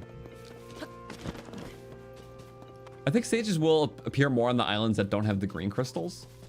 Because now I'm thinking about it, it's like there's a green crystal island where you just move a crystal. Definitely the least interesting, but the more interesting ones is where it uses like unique mechanics to the area, like minecart stuff here. And there's like a side area with like a Sage's Will. Which, correct me if I'm wrong, but I believe that the ones that are more unique like this also tend to have the Sage's Wills. Where the moving green crystal ones don't. So they're just our better tiers of islands. Tiers. What you gonna do about it? That doesn't hurt my shield. Yeah, it burns him though. You klutz. Yeah, burn him more, that's fine. It's funny too, because I'm pretty sure this is the very first Soldier 4 that I fought in my original playthrough. Like my very first time seeing him was this exact one. And I'm like almost positive about that too. Yep. Just transfers them because he was in the grass.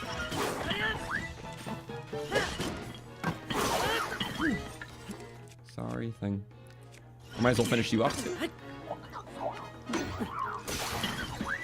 And what do you know? Then burn at a very slow rate, but we'll just watch you cook. Just gonna relax.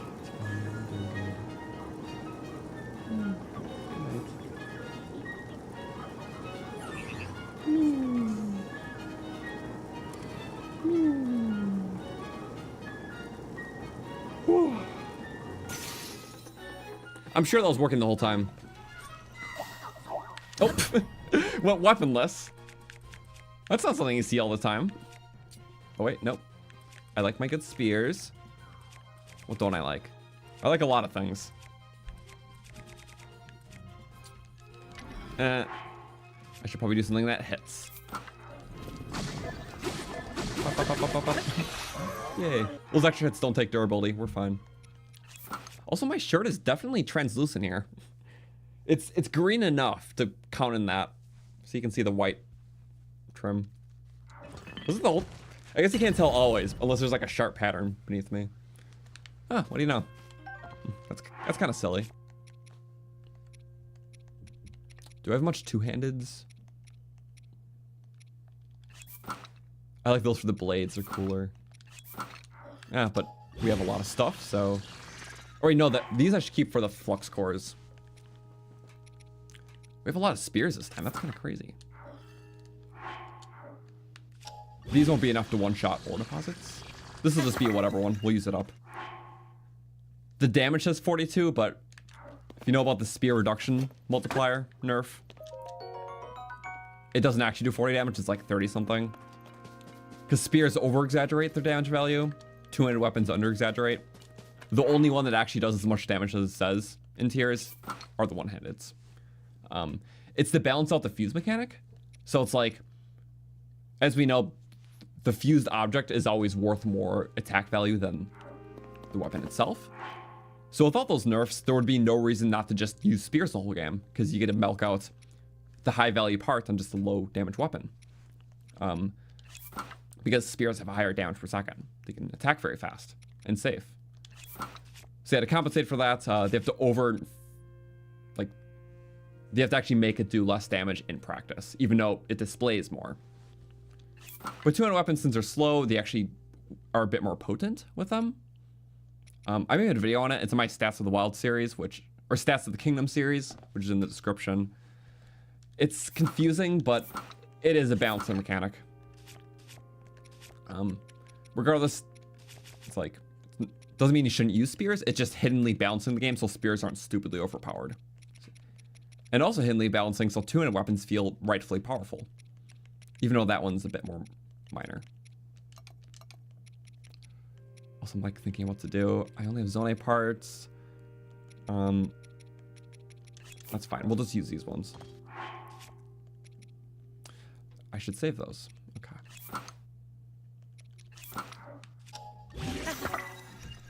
Nice hitty weapon, attacky. We're gonna do it again for this too, because it's so much fun. We'll get more.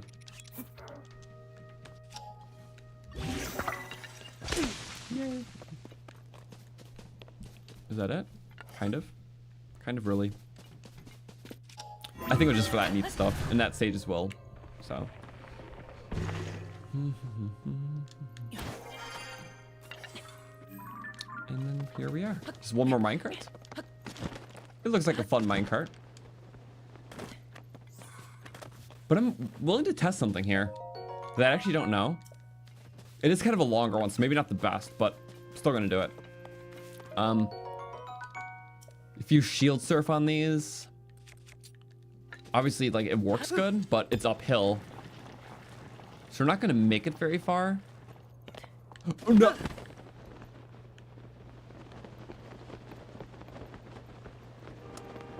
Give me a moment to recuperate my. I don't have I didn't have a bow either. Let's get that out. Whatever, just a whatever bow.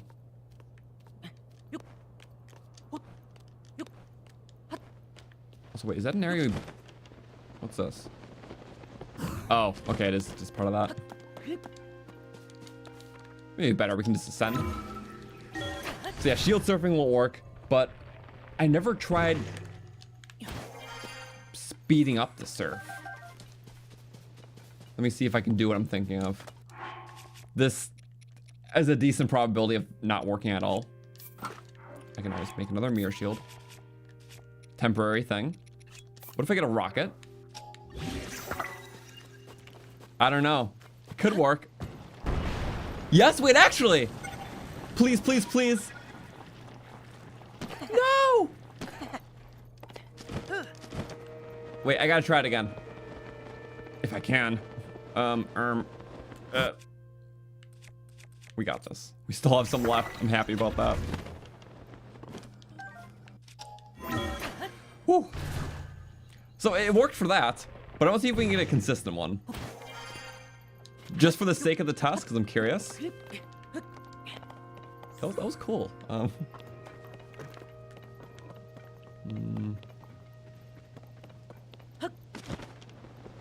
just gonna do that again really quick, it's fine. If I switch between two shields, I think I can actually just zoom up it. Just all in one go, which will be really cool. So it's worth the experiment.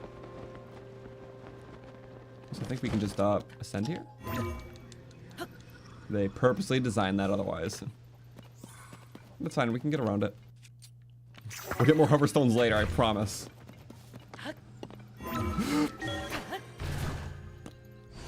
Yay. We're good. All good, no worries. Oh, that was actually a good ascent point. One that I didn't see, apparently. Huh. It's because I just saw nothing up there. Okay. Led to nowhere new. What a cool ledge. So I'm going to switch between two and then hope for the best. Pine cone. Pine cones are yummy. They're crunchy and they're earthy tasting. That's a big root. I was like, can I cut this down even? I can. Okay. No such thing as wasting when it's in the name of doing a little thought experiment. As I realized I just had one of those shields. That's fine. I can get more wings. That's fine.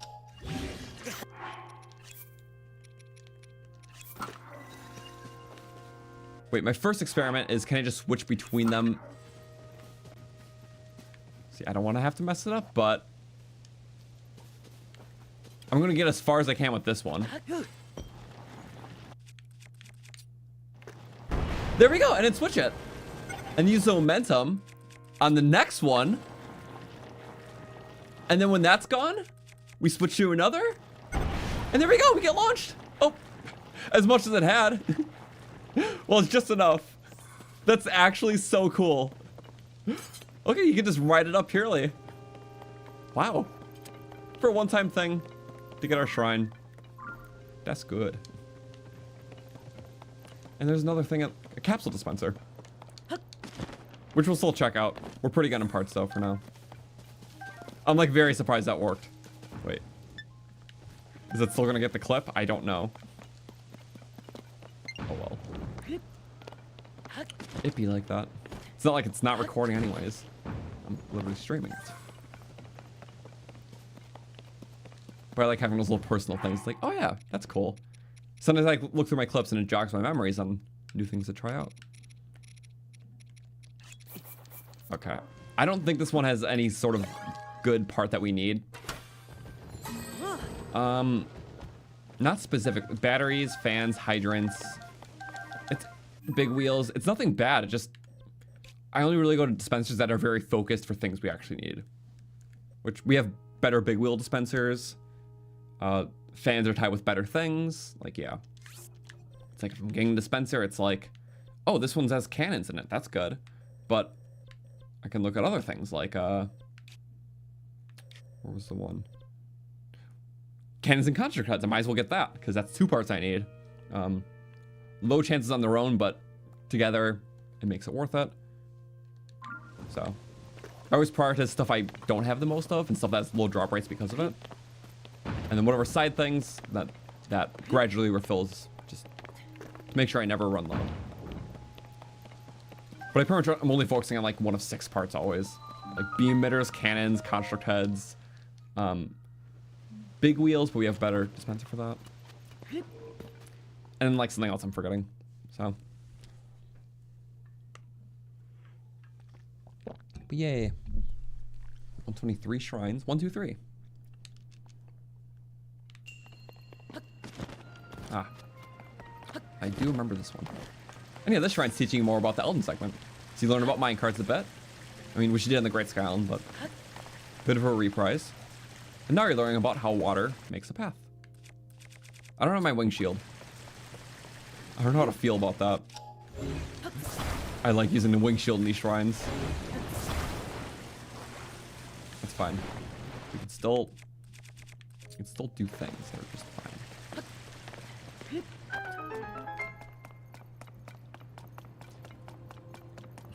I love that. And you're supposed to just bring the hydrant, of course, but I'm gonna be crafty here. We're gonna keep it in one place and just sell with this one.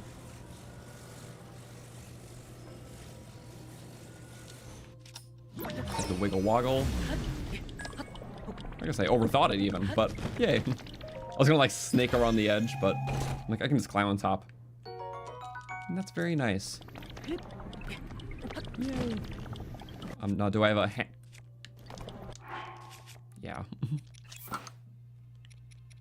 This one makes the long throw hammers work good. I really need another long throw hammer. That's fine for now though.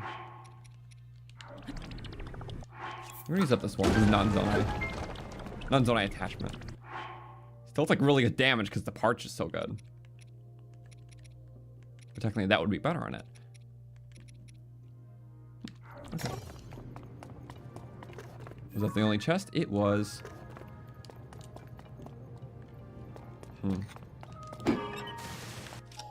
It's literally just this and recalling it. It's pretty simple. Or you can create a whole dam and just be silly. I forgot the long pieces. Those are cool. I'm taking 2 long pieces and damming it up. Dam time.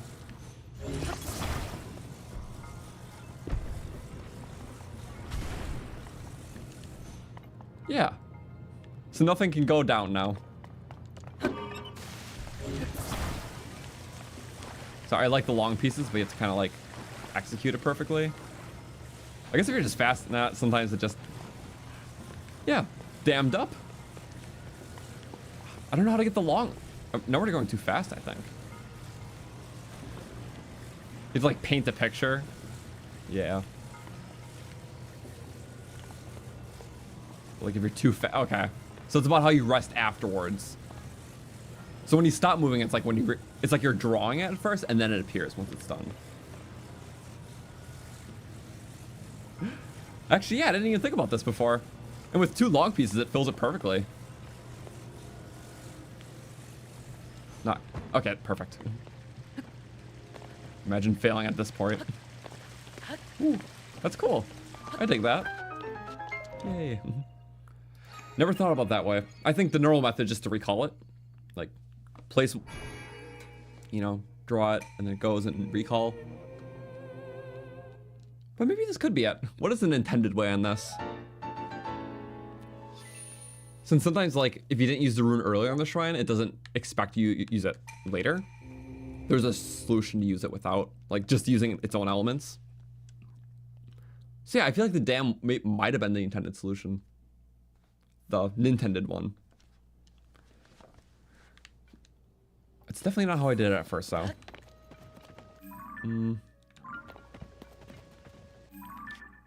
Okay, now that's done. I can go down and get the shrine below. Which, yeah, sky shrines are interesting because unlike the surface shrines, where there's always a light road below the shrine, I believe that does not apply to the sky. The sky is just its own thing. Because I'm pretty sure there's 120 shrines on the surface and 120 light roads. But then the extra 36 are in the sky. Which aligns well with Breath of the Wild too, because that game has 120. At least in the main game. On the surface. At least I'm pretty sure about that one. But yeah, the reason for the total number of 156 is that original Breath of the Wild had 120. For the DLC, they added 16. And then for Breath of the Wild's cumulative final count, they added 16 to that. So, went from 120 to 136 to 152. So Breath of the Wild plus DLC, and then Tears as a whole. But it still kept the original 120 number like Breath of the Wild's. So there's just a lot of cool patterns where they kept like a fun consistency to it. So, yeah, it just feels perfect. So I dig that. It's neat.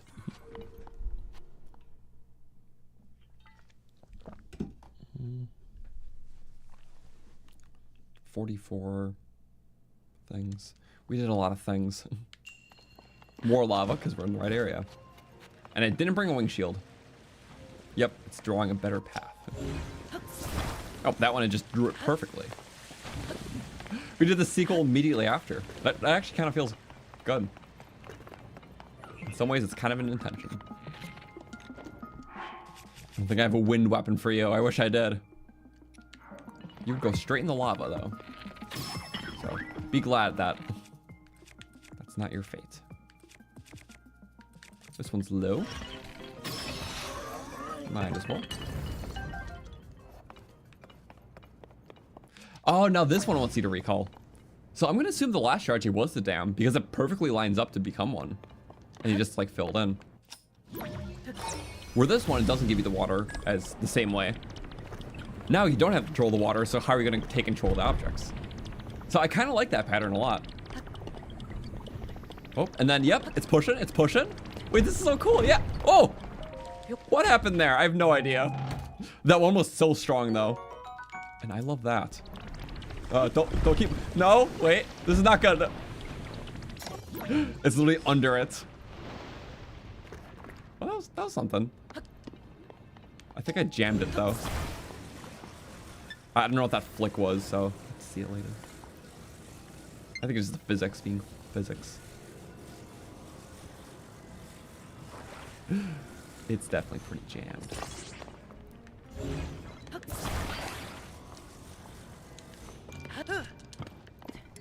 That's fine. I was going to get rid of this anyway. Wait, let's do a perfect drop. For no reason other than flashiness. Good. It feels nice. Mine. It's all accounted for. Where's the next one? Well, now we're just lava shipping, aren't we? We'll land Mineru for this. Yep, fan ship, hydrant. I don't actually know the best. Well, obviously it's stagnant.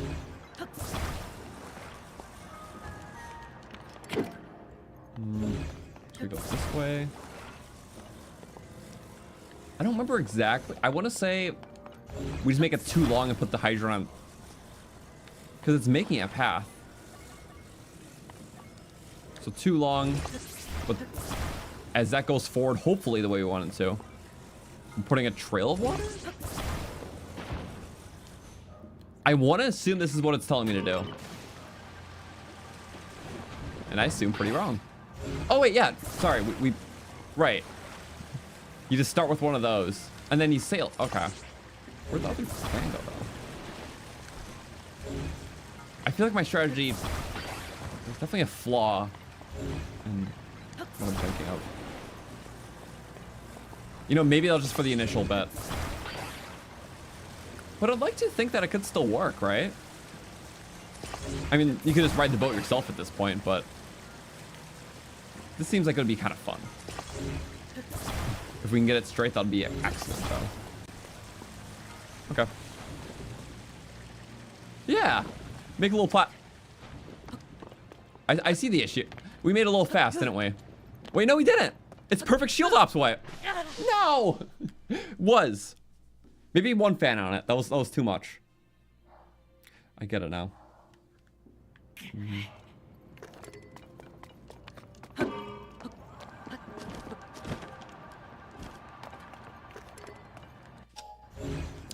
Should we... Yeah, we still... Okay, still a long one for the weight of it, I would think.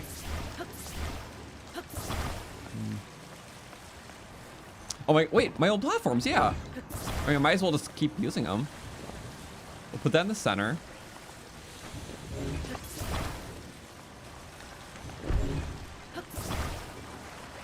Yep, there we go. Yeah, just as those picking up more speed. Oh wait, no, I don't want to do that. I want to... I think it's... Yep, there we go. Less speed potential. Perfect. I could just ride that, but this is more fun. Cool, hopscotch. It draws them perfectly. This is a lot more fun. Okay. Yeah, I like that. Oh. Yay. I don't know. I feel like either way would have been fine. I mean, we just did away with extra steps that felt cooler.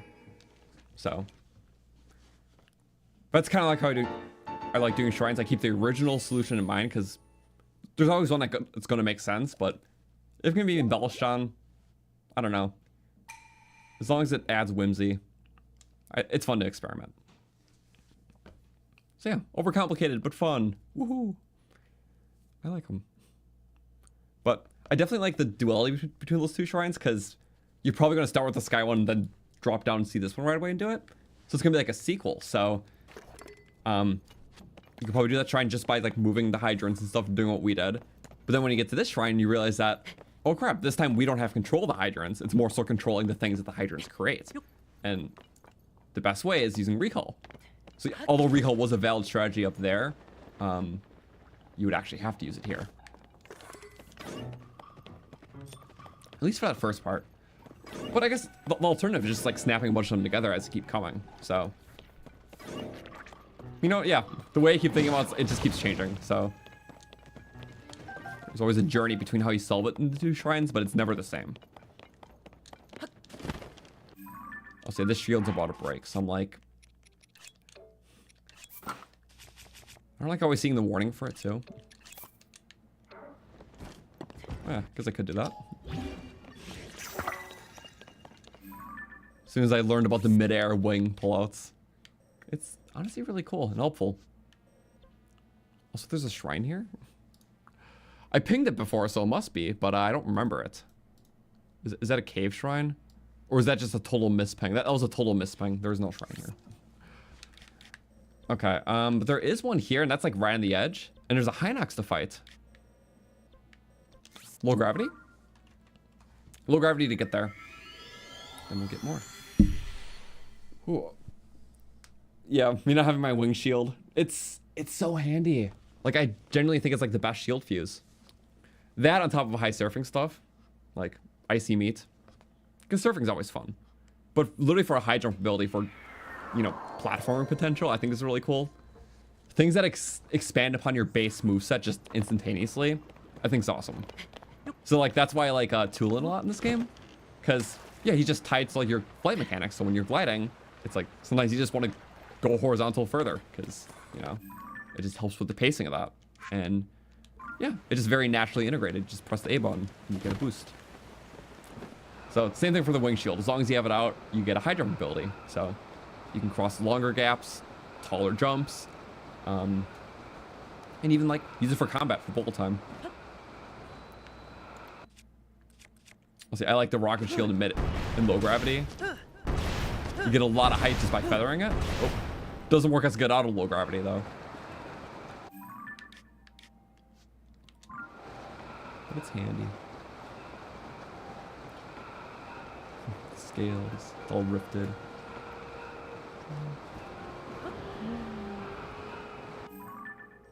And yeah, that uses that ledge from the last game. This is like a lot of odd ledges.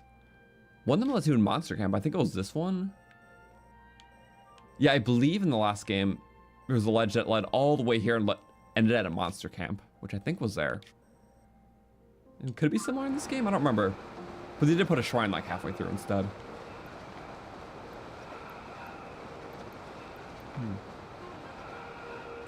Still one of the most underutilized areas of Grotto. It's kind of empty in both games. I like how there's like one cave that leads in it though. But I just think the Grotto is such a unique area. Yeah, just like some elevation. When I was modding for Relics of the Past, I put very huge monster camp here, and there's like a challenge where you had to like activate all the switches to unlock like the area where the shrine was. There's like a gate there, but there was just so many monsters. There's archers around. They're like decayed guardians that can like peer over you from the valley. So, but finding your own cover, uncovering packs of monsters. I don't know. I had like the most fun modding this area out of them all. I've only done a few areas, but this was just fun. And yeah, it goes all the way down. That's just water, but yeah, utilizing all these cool areas that were set up. At least it uses it partially with the plushie minigame. I love plushies. But yeah, definitely underutilized in both games.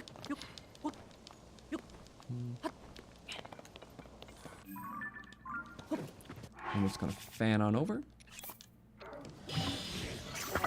Make a melon shield. Alright, so the monsters can stare at the food. We'll just tantalize them with it. We like melons, though. Melons and tummy. Also, I know there's a Hinox. Unless that Hinox that I pinged was in a cave.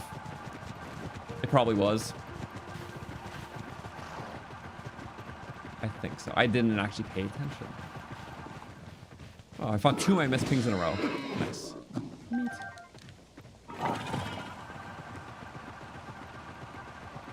These are the big meats. Now we're just gonna drop and just hope we're in the right place. Oh yeah, we were. That was ambitious. So I'm pretty sure they put a shrine here because there's a cave that leads into it. Maybe that's where the Hinox is. We'll check it out. Gatanas' shrine. Me flailing and screaming in Relics kind of helped you feel better about how awkwardly you play in vanilla. And that's totally fine. Like, Relics feels great as an elevated like combat challenge when you've played a lot of Breath of the Wild, but in a lot of ways, a seasoned player playing Relics is very similar to like a first-time player or someone who's still developing a lot of skill playing the base game. So yeah, that type of like fillingness and just being overburdened by all enemies. It's such a true experience. Like, it's fun though, trying to manage everything. I almost died. Sometimes you get lucky, so it basically would have been combat. Wait. But I know I can. I know it. Let me do it.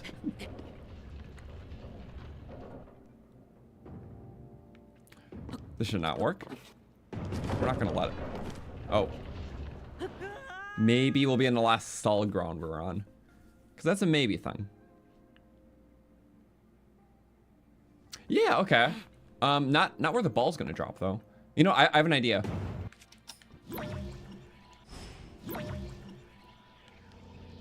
This is definitely a very crazy idea. We do that. Oh, a little too crazy. You know what? That's fine, okay. I was gonna try to bounce on top of it, but hey, if the recall path works. Then we let it work. Okay, I see a gate. Huh. What do we do here? I genuinely didn't even try to understand what's happening.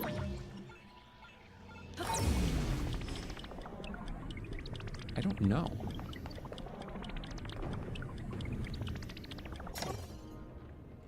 Maybe I should like look at the puzzle instead of just doing whatever this is. Oh. Ah, no! Crap. What actually was the intended way? It was,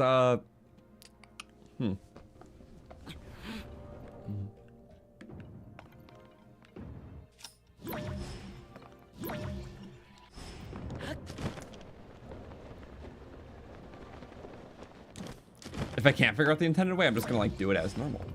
I would assume you have to like spring it up. Yep. So you're using the momentum of the first press.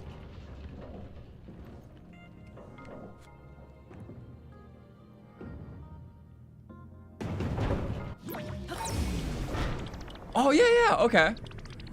Essentially, right? Just do it a little bit later.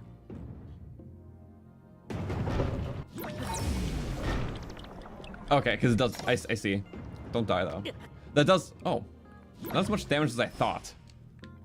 Maybe let's just, okay, just do it a little later. We got the jit. Oh, we got it to stop. Definitely not intentional there. Wait, I wonder if I can just do this. No, it's not. Yeah, inertia. Okay. Let's go from higher. So intentional, just because it's kind of cool that way. And then now that we're late in it. Right, the longer it goes, it's also delaying the time it takes to do that bounce. It's getting exponentially more time it's adding. So there's a sweet spot for sure. Like there.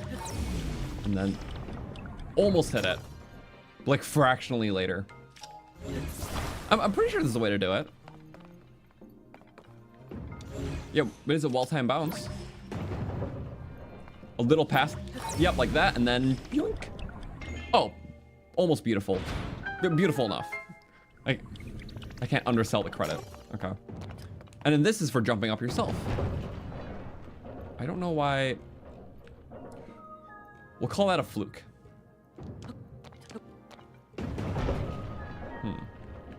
All right, because I was with it. Oh, I see. Yep, because of the recall, which makes a lot of sense. Because it's not taking into fact like your weight in physics. It's just launching up as is, so it'll give you that. Yeah. Because when it's on recall, it does the same motion, but it's not taking into account the outside forces that caused it initially.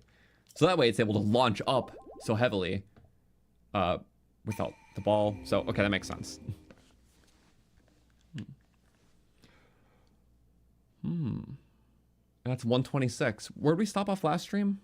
I always have it in the description, actually.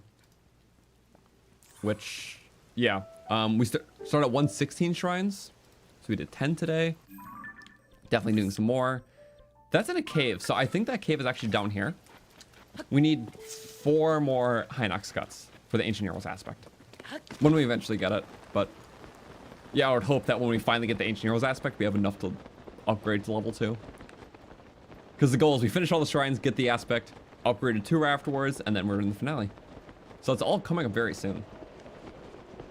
The prediction here is just 3 more streams after this in the run, with the final one being the Hyrule Castle dungeon and the finale. All in one. Big stream. But it'll be awesome. And there's just stuff leading up to it. Ooh, Hinox. 50% chance of dropping the gut we need. So let's hope for the best. Oh, that's not the best. That's far. When you mess up the first one, you're not getting it. Getting the eyes. This is literally a rematch of what we did earlier. Yep, there we go. That's the best one. The clap. can get the eye very easily with Mineru. Oh. You get the hands a lot. There we go. Okay, back up. Now we know. It's so much fun. Beast versus beast. Maybe, just maybe. Ah. Bummer. 50% shot. It was here, so we might as well tried it like we did. Otherwise, I'm only gonna directly go for the black Hinoxes.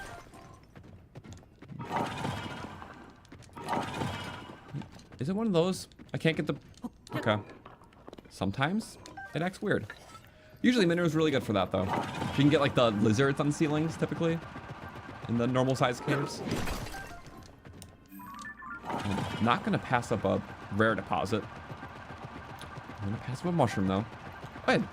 Big hearty truffle. 3-in-1. And banana gems. Grand combo. Just because he's helped for the depths, I'm grabbing a couple more big seeds. I feel like cases more out from the center Hyrule have more of those. Oh, looks like a ring of bubbles. Seeing it in the middle is kind of cool. Oh, it's still trying to hit the... It's trying to hit the bubble frog. Even from this distance, yeah. Pop. Bubble power. Pop them all. Gonna force them out of this cave. Bye-bye. They have like 18 health or some weird number. So most things whack it.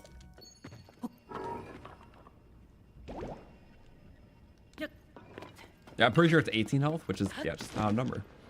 Or an even number, but not amount of health. Okay, there's this shrine, which is like a boat one. These are like Hinoxes. There's a black, a blue, and a base. So we'll get anywhere from 1 to 3 guts if we do that. More than likely 2 though. Rounding. Where's like 2 back to... You know, yeah, we're gonna do 2 back-to-back shrines. There is...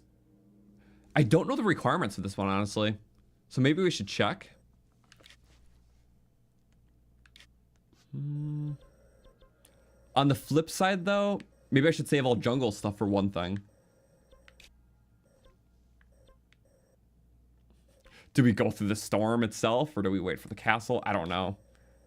I'm kind of flip-flopping, but maybe I should just pick something. We're picking desert. Okay. You know, I like this area. Let's get that top one first. I believe that's just in the open. So that is no problem.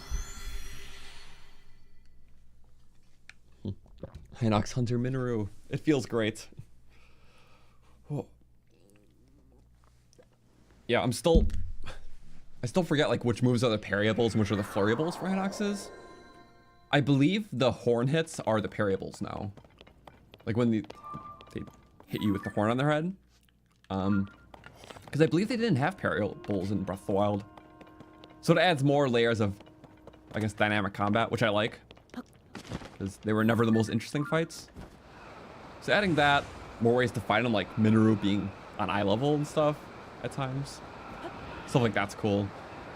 And yeah, it's very fun.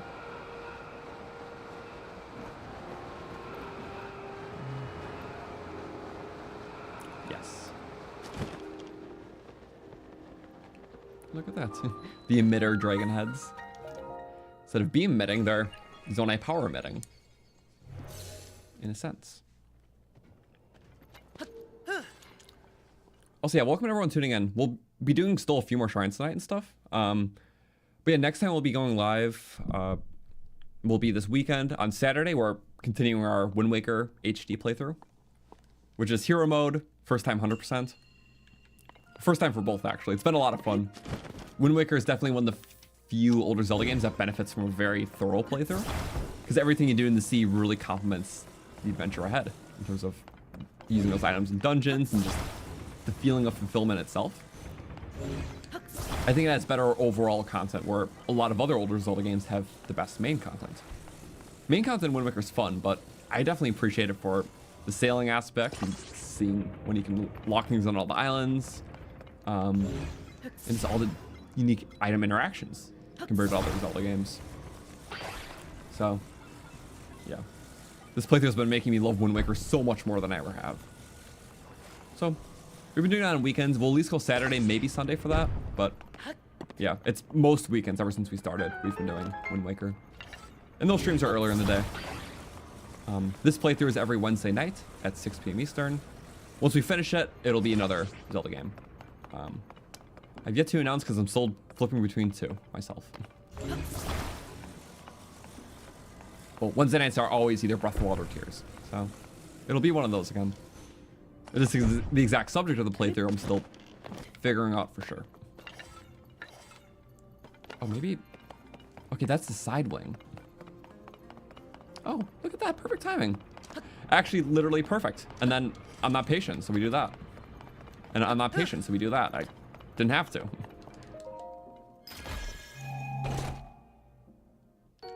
Yay. I'm actually running low because I've been using so much aerial combat today. My thumb was turning right in the stick and was not turning. That was strange. Wait, I'm pretty sure when you activate the ability mid-air. What did I do exact? I did something where it locked the analog stick. Maybe I'll replicate in the future. I mean, visually it looked like I was just whatever. Just as the player, like something weird happened, so. I think I just like activated Ultra Run too early, so I couldn't move my camera. It was weird. Excuses, excuses. But I promise it's real. This seems smart. That hurts so bad, I just flinched out of it. Okay, so very much is paddleball, isn't it? Paddleball. Wait, is that slowing it down, you think? Oh, what the? Oh, so its force is downward force. I don't think it's gonna work the way I'm thinking.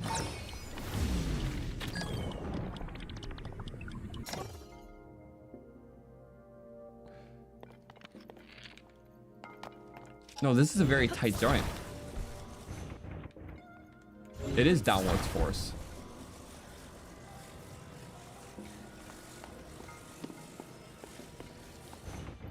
Huh. And that just ascends it further. Wait. There's something I'm not I think we're just extending it, aren't we? That would make the most logical sense. Because you're making a bridge at first, playing around with platforms. Yep, now if you just extend the point of power, and the amount of area that's going to change gets more significant the further out. Not if you were too much at the edge.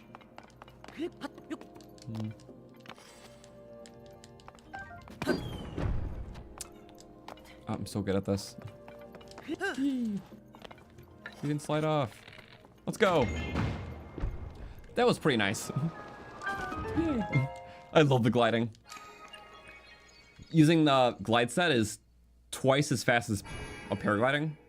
Like in terms of if you're just comparing the horizontal distance, or the horizontal speed rather. So compare the horizontal speed of paragliding with the horizontal free fall of a glide with the full set is twice as fast.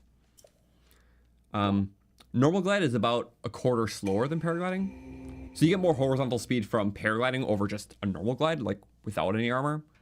But with the set, you're twice as fast as paragliding. So it's really nice for this stuff like this. If you don't mind going down a lot further compared to a paraglider. Yeah. So that's why I like it. Just, again, things to just shape your movement abilities and kit in general. The glide set and wing shield are two of the best items for that. And then Tulin would be the third. So that combo just is the ultimate for traversal. It is a lot of Tulin's abilities are more counterintuitive when you have the glide set.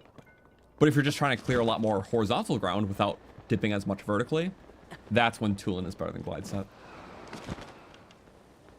But if you're trying to both go down and far, glide set for sure. And we're going to be melting a bit. I just have for the cold. You know what? If we're doing shrines, it doesn't matter, because we'll get that restart at the end. Light set is goated. Goat. I don't even need your parts. Like, I'm actually just avoiding the fight. You guys don't want to know what I'm capable of.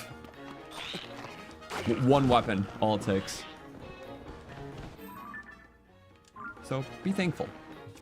Even if you're not sure why yet. Oh, that's a little too convenient. I like shielding. It's like a perfect ground too. Yay! You can sometimes find things in them, just not too commonly. Longest shield serve to go where we need to go. I thought it. Oh, that's not what I was expecting to come out. I just wanted the stuffs. Yeesh. 2 for 1. These have a much smaller blast radius. These are much larger. Enough to get 2. Oh, it didn't transform these. I don't know why. It registered the actual splash of the explosion, the damage of it before the element. I'm not sure. I'm just making up things now. Who knows? Yay.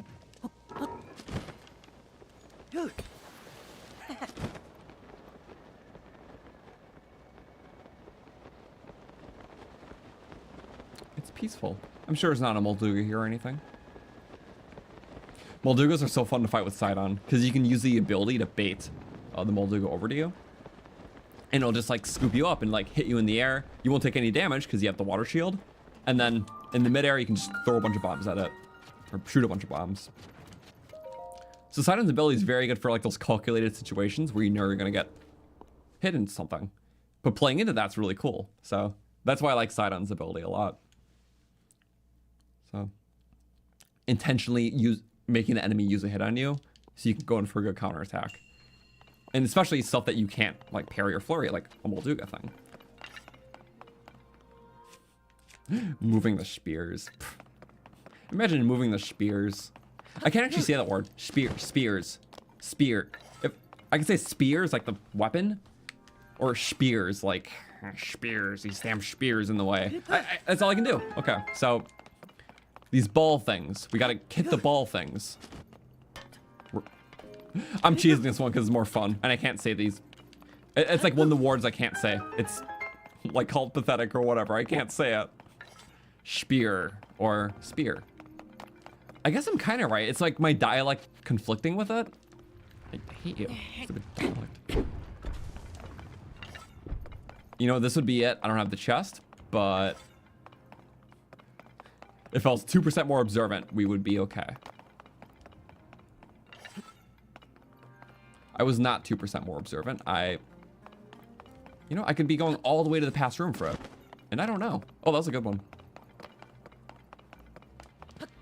Okay, what very basic place did they hide the chest in? Sphere. Sphere. Oh, yeah. Now that's photonically spelt out. That does make a lot more sense. Like, I was trying to say it with like the letters in mind, but with the right tone. But honestly, yeah, sphere. My brain still does it all the time. I appreciate that actually. No, like very simple things. Like sometimes everyone has a couple simple things that, and that's one of mine. Sphere. My brain just wants to resort to the wrong thing. So sphere. Sphere.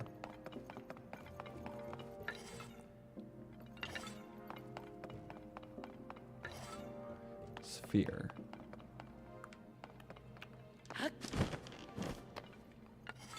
Sphere. Okay. Explains the ramp. Now we're actually using the ball for ball things. Sphere. Okay. Bombs, oh. More often than not, Zonai tools, but sometimes like arrows or I guess bombs too. Why not? And that was it. Oh, that's not... Can we? I'm trying to do it without the balls. Yay! I had the balls to do it. Or, no. I could have broken the rock with my weapon. I was trying to do a ballless, but I was just like, oh, rolly thing, that sounds fun. But, oh well, it's fine. I did the main part without spheres.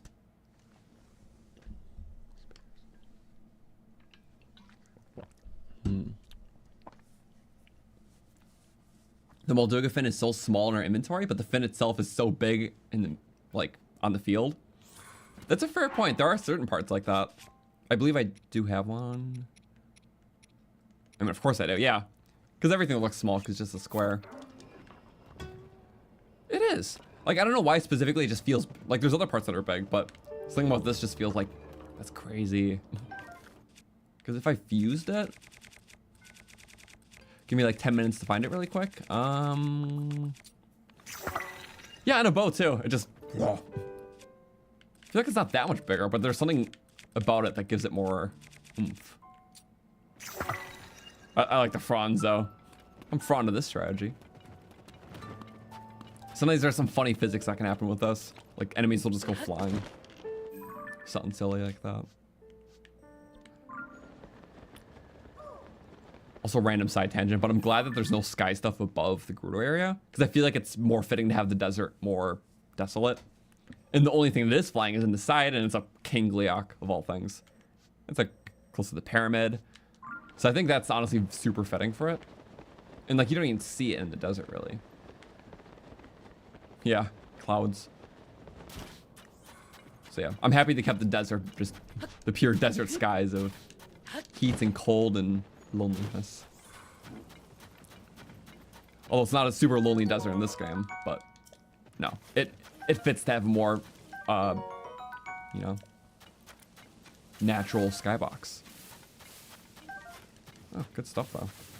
I'm not interested in the camp. I just want to do the shrine right now. I'm pretty sure it's the last desert one, besides the canyon stuff.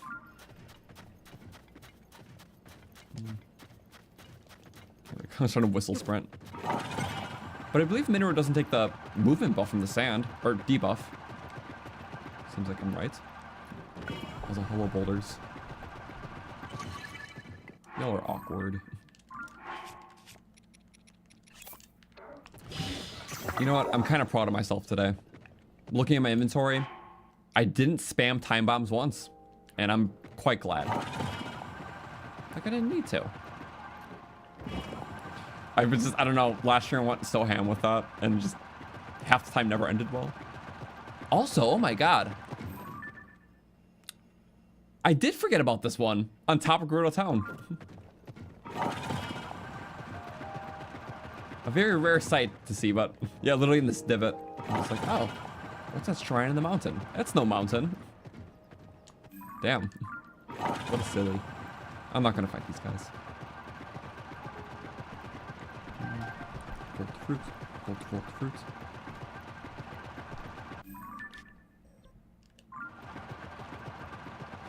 I wonder what Mineru can do down here. Probably not too much. Can we sink this Mineru? Whee! Ah! Shoulders. Yep. It was just shoulders. Ooh. Yeah, thank you to everyone who tuned in tonight, by the way. And yeah, hope you had a good time. We've been going for about 3 hours now, so we'll be wrapping up soon with this one probably. But I wanted to end on a good one, and this is like my favorite cave in the game. I think it's just a blessing shrine, but regardless, yeah, we did a decent bit. We got a few more of the Hinox parts, and we'll have a few more shrines too. It's all good stuff. But this area is just so cool. It's like a mini temple. Yes. What is the worst dungeon in the game? It's kind of hard. I feel like in my first playthrough, I least enjoyed the Stormwind Arc because it was my first dungeon, and to me, it just kind of felt like a divine beast without the interesting movement mechanic of it. Like it was just like a divine beast, but no, like you can't adjust any part of it. You just find the entrances. It wasn't bad. I just assumed, like, is that the direction that the whole game's gonna take for the dungeons then? Just Divine Beast without the cool mechanics? And it wasn't. They all wound up being very cool. And honestly, I enjoy Stormwind Arc a lot more in replays now, because now I understand the formula of it. Same with the boss fight, because I'm like, oh, it gives you all these weapons in the dungeon, you don't use them in the fight. I was a little confused. But now that I understand the scope and pattern of Tears fights, it's something I really enjoy replaying. So, yeah, it is nice. I can't say it's still my least favorite. I think they all kind of prove merit. I think Water Temple's the most straightforward, I think, in that regard. Like, the ascent up to the Stormwind Arc was much more, you know, thematic, because it had, like, the music that increased, and just, like, the whole setting was crazy. But with the Water Temple, it just kind of plays like the normal sky music. It's just more like a huge sky island, which is still cool, but I think Stormwind Arc had much more of an atmosphere, which made it awesome. So maybe just by process of elimination, I might say Water Temple, but I still like Water Temple, so.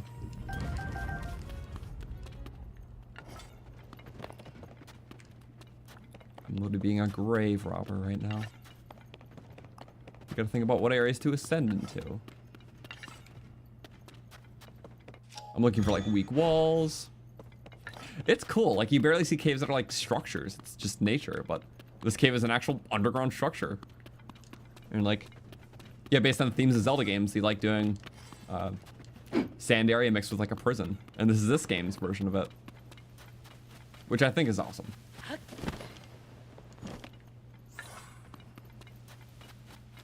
Also, was this another quicksand pit? No, what? Maybe it was, but it just, you can't go past it. Unless the gate was open, I don't know. Ooh. That scares me. Looking for any open gateway. Again, none of those torch things work here. I wonder if I can just hit it fast enough. No, that's not how those work. Does that do? It does them all. Okay.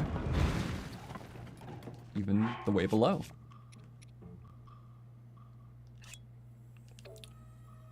I want to be upfront and personal. I was going to do shock emitters, but I don't have a lot. You know what? I kind of like the roasting session.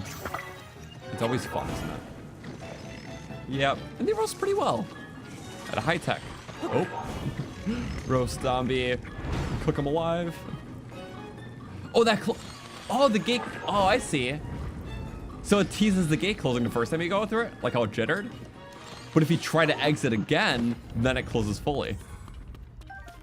I don't think I witnessed that interaction my first time. Maybe I just don't remember it. But yeah, that's the reason why the gate like half closed the first time. Because it teased that when you finally open this way, you think you can run out, but then it closed on you. So now you gotta find your way out.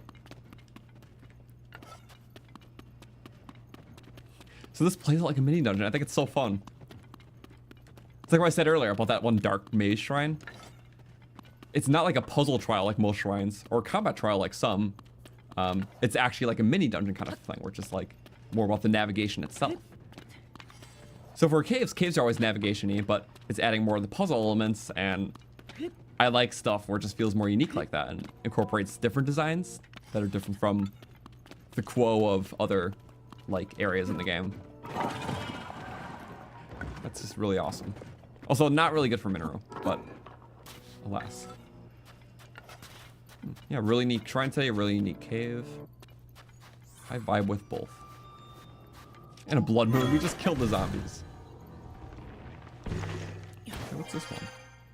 Oh, it's a little... Okay, so that just gets in one of the past cells. So if you're paying attention, okay. Good to know.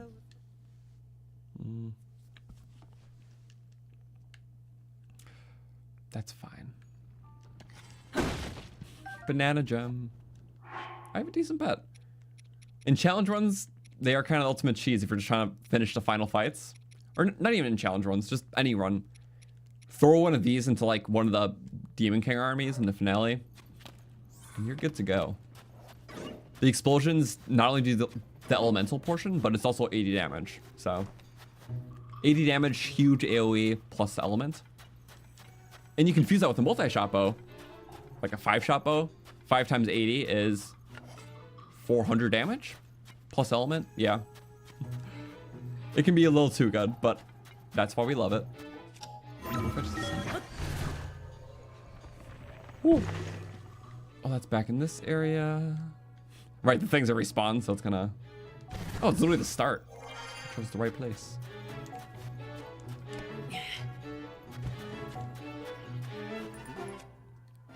I can literally just fruit you. I could have waited for that guy to get close, but...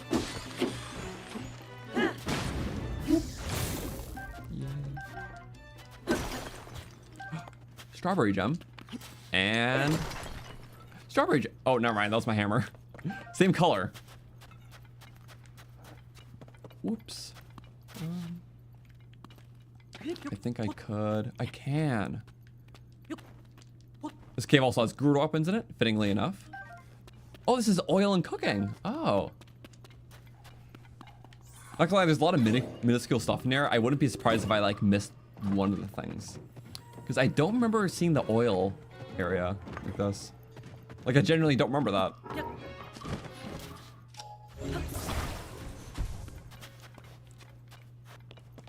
Did I go into every cell? I just don't think I did. Like, I was trying to explore thoroughly. Okay, but I remember getting both the scimitars. Because there's 2 scimitars in here. What the? What? Why am I a Mineru? Huh?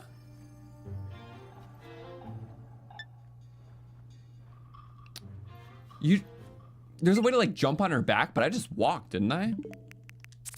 I think so. Let me see that. Did I just walk on her back? I most definitely just okay. That's interesting.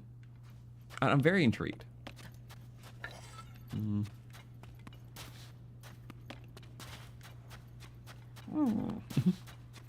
Okay.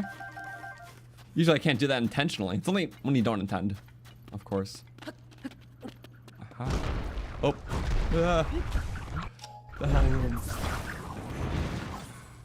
Okay, and that takes you through. Were we here before? Oh, this is a starting area. Okay, good. And that's where the gate closed behind. Was it? Did the blood moon? No, okay. I recognize this now. I see a chest. Oh, it's an ascend puzzle. Or just go below kind of thing. There's a lot of cool things here. So now we're here. It feels just like an Arbiter's ground desk area. So it's a great callback.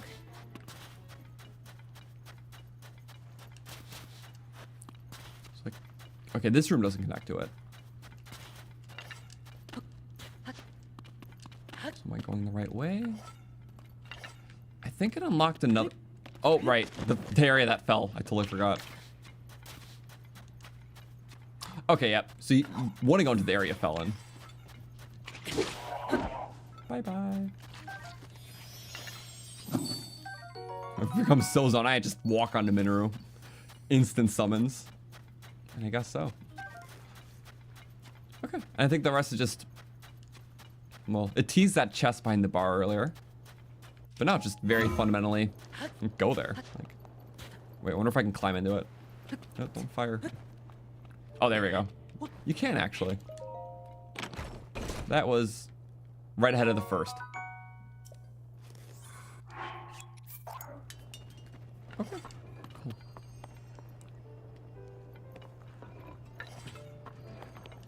And then, wait. Oh, right. I didn't actually see that. My bad. I just working past.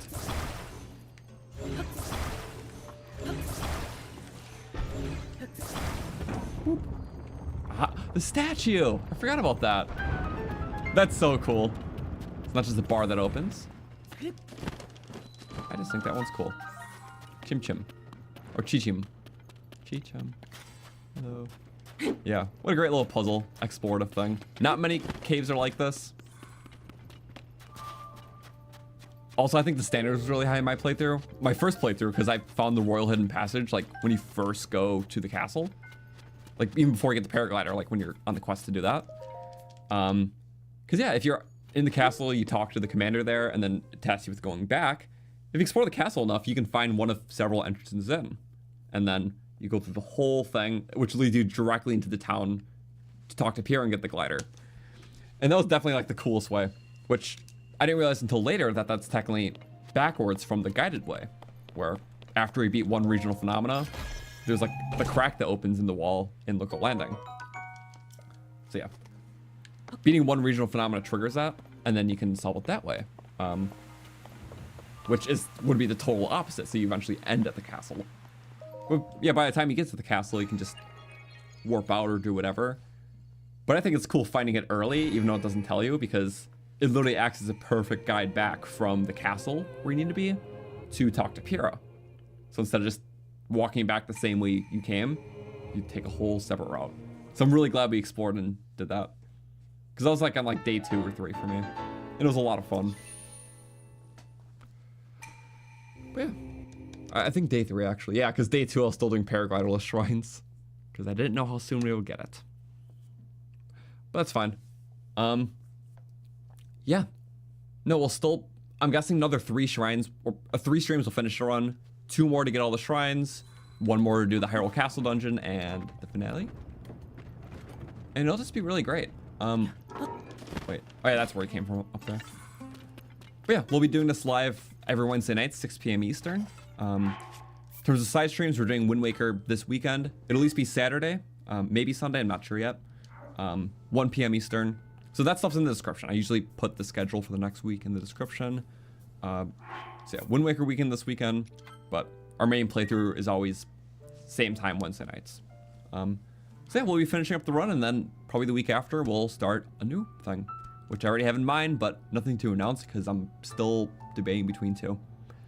So I don't want to promise to commit to anything early, but yeah, thanks again for watching. It was a lot of fun. We'll edit this thing once we're all done with it too, but we have the first half already edited, which we did over the summer. It just been a long playthrough, but like a great journey. We learned a lot about Zonai building, and yeah. Also, am I sad that I can't recall arrows? That'd be very interesting. But I kind of get it too, because arrows are meant to work one way, like the tip of it's supposed to hit something. So if you recall it, you know, it would be hitting with the back end of it. So the illusion of how an arrow works in a game sense wouldn't be there. Plus maybe too meticulous. It's like save and recall for the big things, like the big smashy boulders. So I think I can see it that way. But yeah, thank you again so much for watching. I'll be live again Wednesday or Saturday with Wind Waker, Wednesday with this again. All that's in the description, so you can see it whenever. So thank you. Baby Floyd says bye and goodbye.